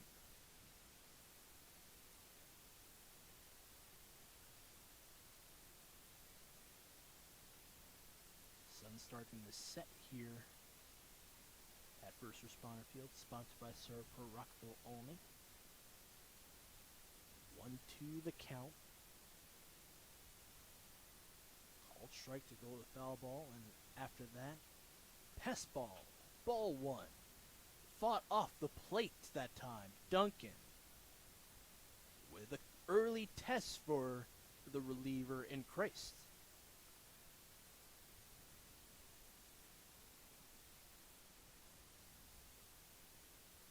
Frederick Community College Cougar going up against the Duke Blue Devil. Up in the air this time! All the way out of left field. It is gone! The crowd juiced. We're juiced. A 2-run shot. Center for a big home run for the Cropdusters.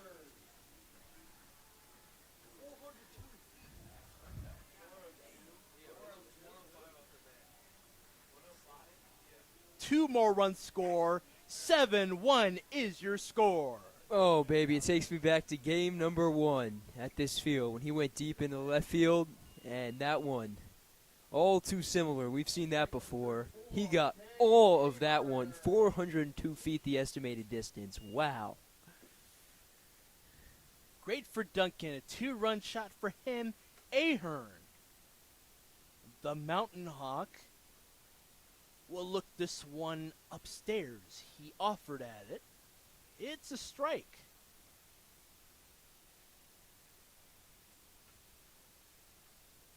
Duncan has 3 hits on the day, or 4 hits. The first 3 were singles, 1 to left field, 1 to the right side. Ahern with an even count at the plate. Oh, just off of the tip of the glove of the pitcher, Chris. It will roll to turnip seed One away. It's a ground out to bring up Hawkins. Shortstop, number 23, Sakai Hawkins.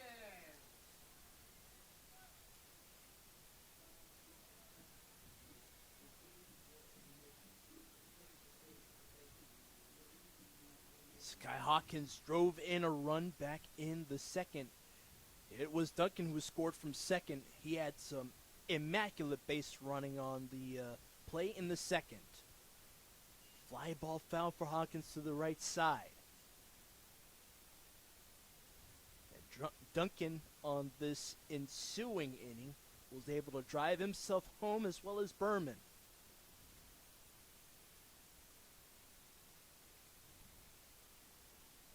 A good look for Hawkins.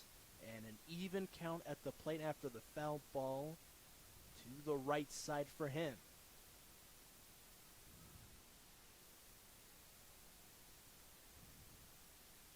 Breaking ball lower corner, and it stayed out of it.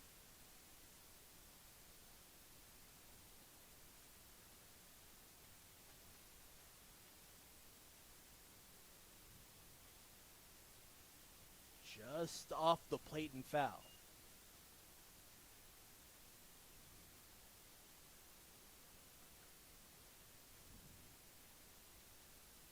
Here's Sky Hawkins.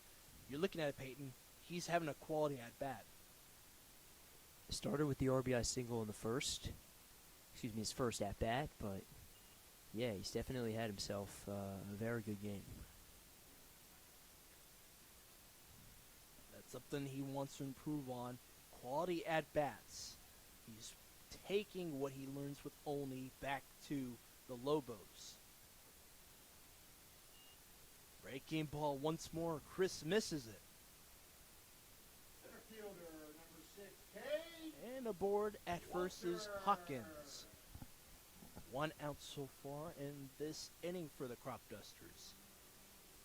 Ninth batter in this lineup's up. Near in the top of the order with Gosden waiting.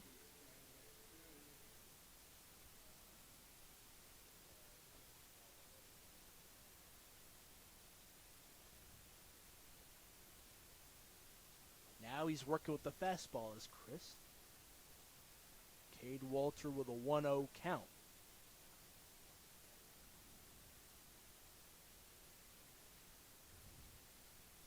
Once more. This one's inner corner. It's a strike on another fastball. Walter with an even count.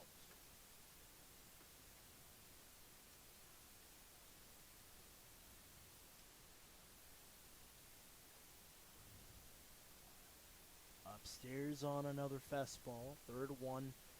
Pumped the way of Walter. Martin, the third baseman, as well as Aiden Phillips, tagging up a little bit closer to the infield grass as Hawkins moves. And Sternad with the throw, it's offline. And Cobb is going to have to go on over to fish it out of the grass. Hawkins moves to third.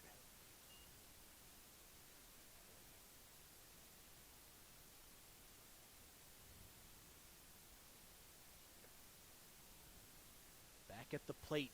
3-1 is the count. Vinny Capozza, general manager as well as pitching coach, is going to have a quick word.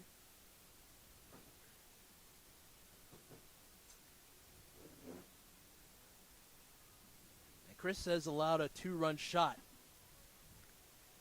Yeah, it's been a rough going so far, especially with the count he has right now. A very favorable 3-1 count for Walter, so he's in danger of putting himself into even more of a jam, and if you're the Giants, you don't want to keep him out there, but at the same time, you do want to keep him out there because you don't want to go too deep into your bullpen with a full week of baseball up ahead. What's funny is that he's been testing a lot of his breaking balls. He's lost confidence in that, and with Walter, he's been going with the fastballs early. What do you think of that? Yeah, after you give up a 2-run home run, or really a home run of any kind, it's easy to kind of, stray away from pitch that you threw on that home run, or kind of stray away from a certain part of the zone. And I think we're kind of seeing the repercussions of that. After a mound visit from Capozza, Chris. facing hitters counting a 3-1 pitch. Walter is aboard. What a fling of the bat, too. You don't see that too often where it just sneaks around the shoulder. But nonetheless, he's aboard at first. Second straight walk to go along with a hit in this inning and a hit by pitch. Gosden up.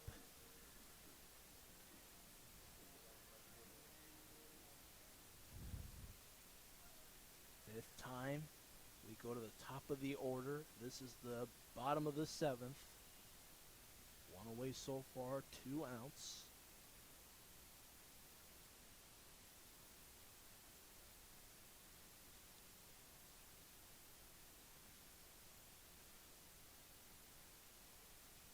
Nice fastball there. And here's Chris after the mound visit. Settled on the fastballs right now. He's got an even count at the plate. The delivery is going to come on the way. Just give it a moment here. Hawkins stole second and moved to third. Hawkins with a walk in his own right. And they looked the way of Walter. Sliding through quick. That was, he just flew by there like a bullet. He's lucky to be back in time. Yeah.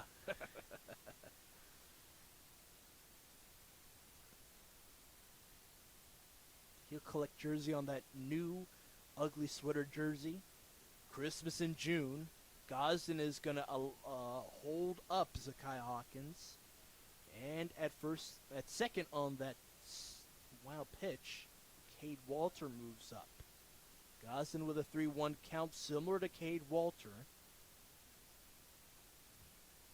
And he got up to that after the wild pitch that allowed a man to move from first to second.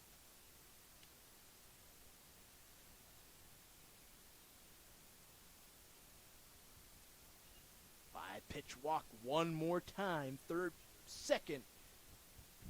consecutive walk surrendered. And what do you do for the Giants? You have Sebastian Graham from Brookhaven, Pennsylvania warming up for you. And they're on a losing streak, 3-game losing streak so far.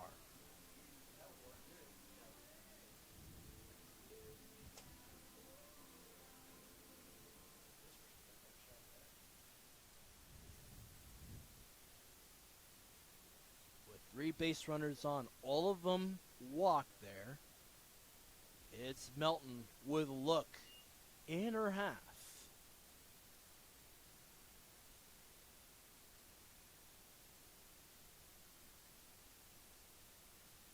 Hawkins not moving all the way up the third base side. He does cheat a little bit after the 1-1 pitch. At second is Walter. He angles off to his left and out to his right. Up in the air this time. It's going to drop in front of Siegel. Hawkins will score with ease. It's the 8th run on an RBI and a knock for Melton. It's his second single on the day.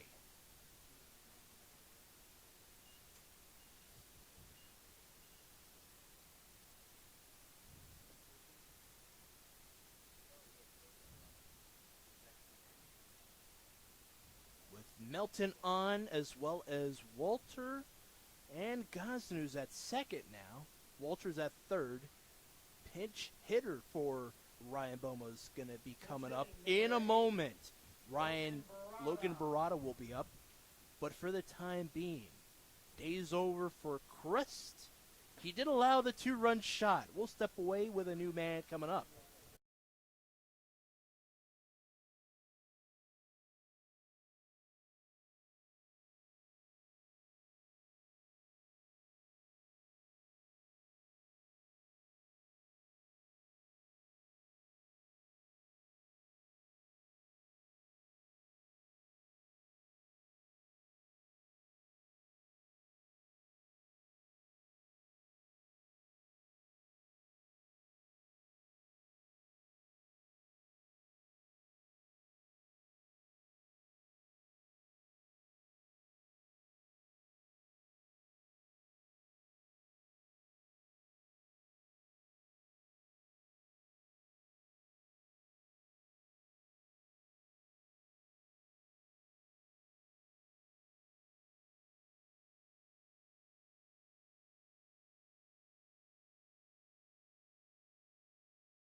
Day's over after an inning or a third of innings pitched.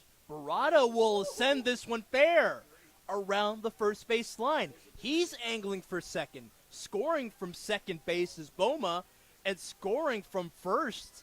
What a great play to clear the bases and a knock and a triple. What a play. Melton, Walter, Gosden all score. On the first offering from Alexander Angelis. Yeah, talk about making an impact. You said it. Very first offering. He sneaks it past the first baseman and then just turns on the Jets. Slides in at third for a bases-clearing 3 RBI triple off the bench. You love to see it.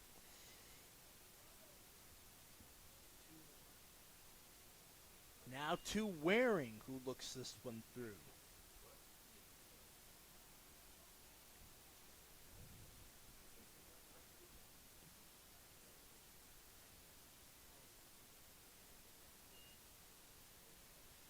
This one misses the corner.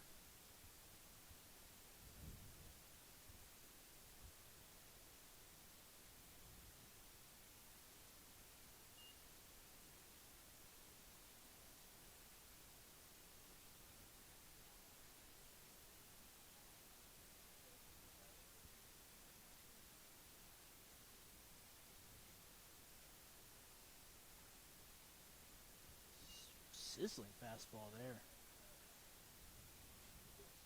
Max Waring in it now with Angelis. He's just riding the outer side of the rubber there. And with his full body unwinds, and Waring is going to drop this one to the outfield grass. Right side to plate through Barada. It's his first hit of the day. Bring up Landon Springmeyer in the 7th. And with that, every single Cropduster has now reached base. Waring comes through. Might have taken 5 at-bats, but he delivers an RBI single. And all of a sudden, if you're the Cropdusters, you need just one more run to put this game away. That is huge, not only for the offense, but the bullpen as well. You get to save an arm or two. That is big time. In a hurry, Cropdusters lead at 12-1.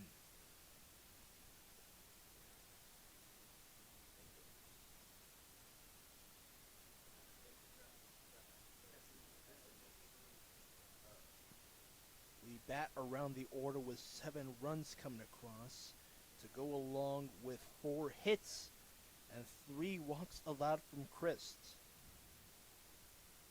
6 out of the 7 runs are assessed to Christ. Breaking ball misses that time. Angelis going up against Springmeyer.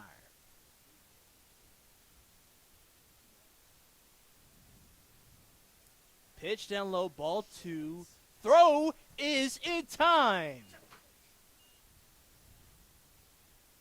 Sternad to turnip seed to retire Waring. It's the second out. 2-0 the count at the plate.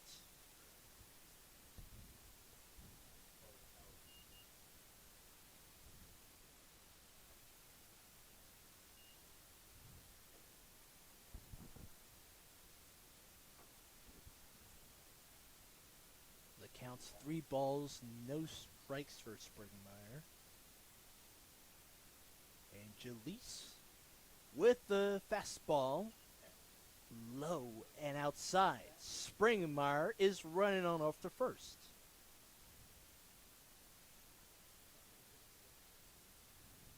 We're back around to number 20, Andrew Duncan. 4th walk surrendered in this inning. The first one off the hand of Angelis to spring up Springmeyer. 4 pitch walk for him. Berman's back up at first. And here's Andrew Duncan, who started off the scoring in this inning with a 2-run shot to left field. And it was a beauty. And if you can take another one over the fence, well, that would end the game. Once again, huge for the bullpen if that's the case.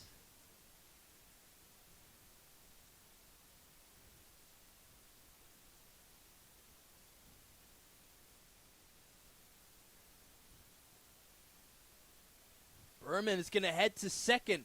This one's sort of offline, but if freezes Berman at second, it's a stolen base for him. He was able to move to second early on in this inning on a pass ball, and this one is a stolen base for him.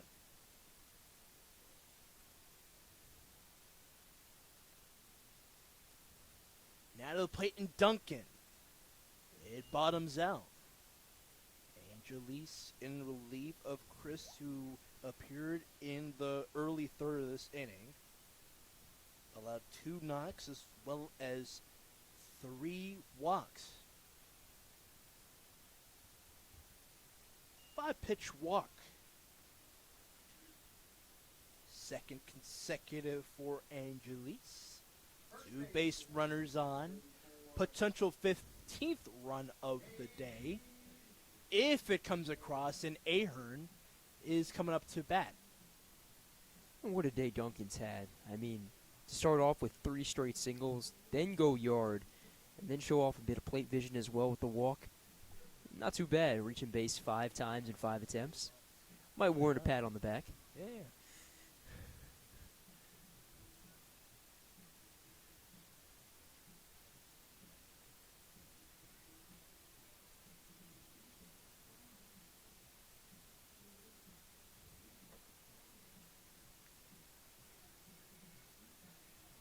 Quick visit for Stern Nad. 2 outs in the inning, first and second.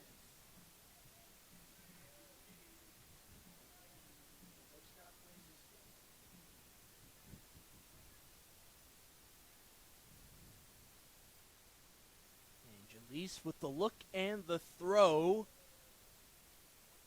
A wave and a miss. Surprising one at that. It was delivered from the hand of Angelis. Ahern down in the count after Angelis allowed 2 consecutive walks. You're looking at it with Berman at second. Offer. Yes, it is an offer. Greg Kiswit, the third base umpire, had a good look at it. At first is Andrew Duncan. Berman has a stolen base in this set of circumstance. He has a good look and angles and moves. It's a strikeout number 3. 2 walks allowed for Angelis in relief of Chris in this inning, but he's able to get out of the jam on his own. We'll step aside. 12-1 is the score.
added that jam for Angelis. We're at the top of the inning once more. Aponte missing on a breaking ball, starting off with Phillips on the plate. Phillips had a knock to the right side. Lifts this one foul. Watch out, folks. It grazes the netting here. One of the improvements of last summer at OBGC Park. And into the dugout it went. Right side in the Cropdusters dugout, that is. Aponte with a rainbow missing upstairs.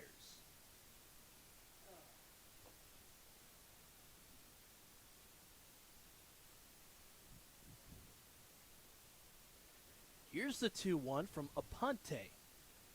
He angles it lower corner. 2-2 the count. Breaking ball looked like another beauty. And Phillips had to move away.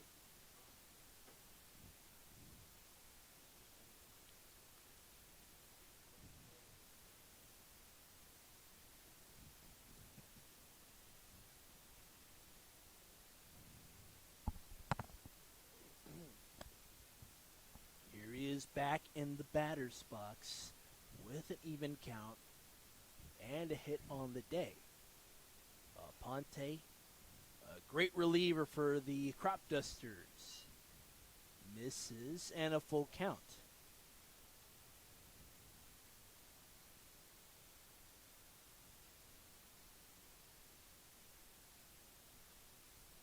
Lifted foul to pay it off.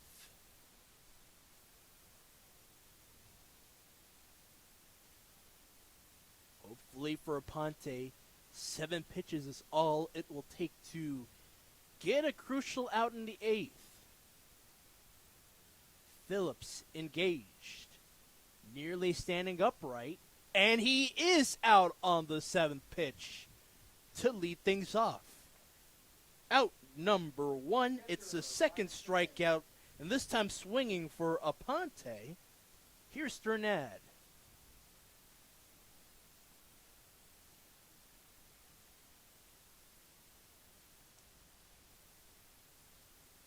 Sternad with a good look at Aponte's fastball, and this one's lifted. Walter is giving chase at the track.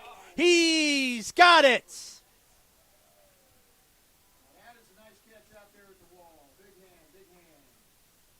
Can you believe that, Peyton? You're in shock.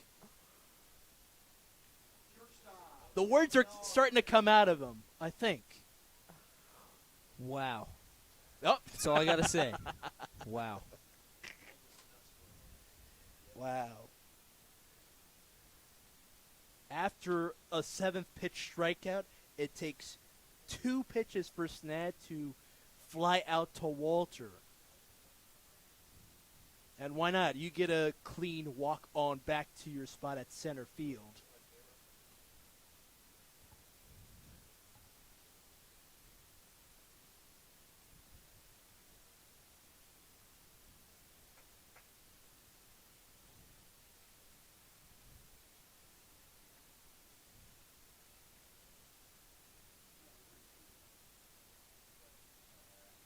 Top of the 8th with Aponte delivering. Breaking ball, middle half.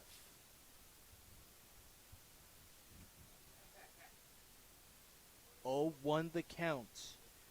Third batter he's facing in this inning. One more time to Cade Walter on the track. And on the run. Oh, wait. Wait just a moment. Yeah, he got it. Looked like he was bending over like, hey, that probably took a hop and then out of the wall. But it will be in his glove. Take a bow or run to the dugout. You are up by 11 runs.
getting out of the jam in the previous inning in the bottom of the seventh.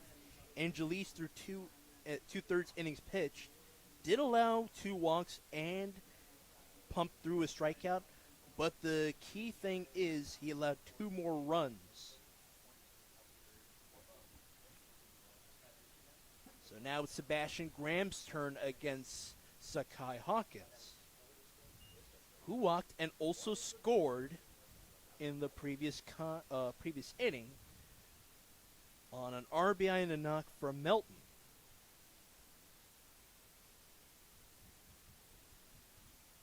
Even count for Hawkins, 1 ball and 1 strike. And Graham, a guy who's found success so far in this 2026 Ripken League campaign in 6 appearances, 5 and 2/3 innings, 10 strikeouts, 3.18 ERA. Up in the air this time, over to left field, and it is gloved on the run there, Trolio. Hawkins almost went yard that time.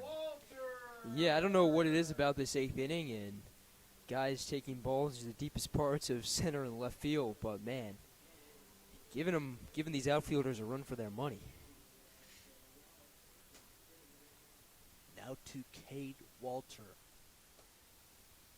After the flat from Hawkins. Lifted foul behind.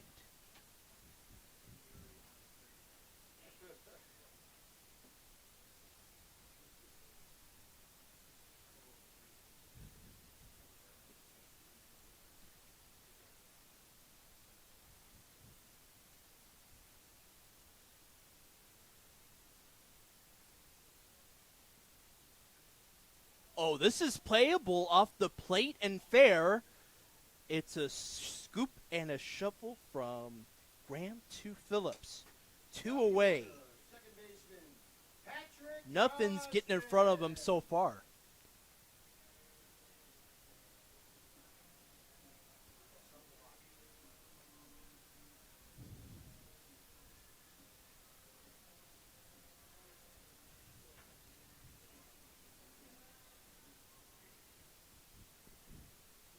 Top of the order for the 6th time. This is the bottom of the 8th inning. Gosden is not going to test a screaming fastball at that high and inside corner.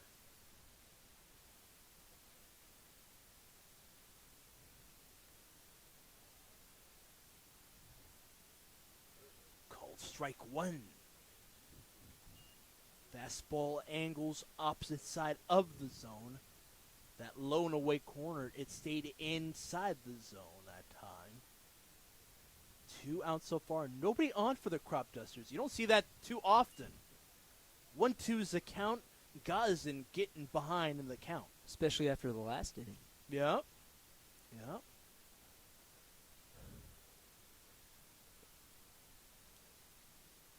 Infielders for Giants here. Haven't seen ground balls, so they're cheating outside and then onto the outfield grass. This one is a line drive left field. 2-out single. Gosden has his first hit of the day to go along with 2 walks and Melton aboard.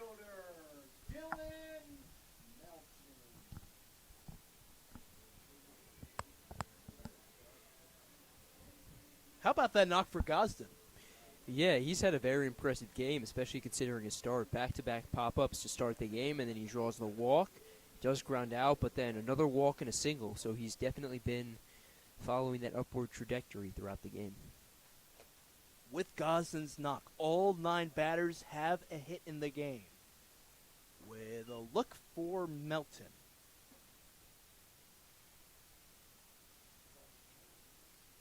This particular batter, who used up every single inch of the batter's block, he bats left. Got the day going for the Cropdusters with the first hit of the day. Ground ball to second base, and Turnipseed could not hold on to it. He had a good block on it, though, but not able to throw it on over to Phillips in time. A man aboard with 2 outs. Melton hooks his foul.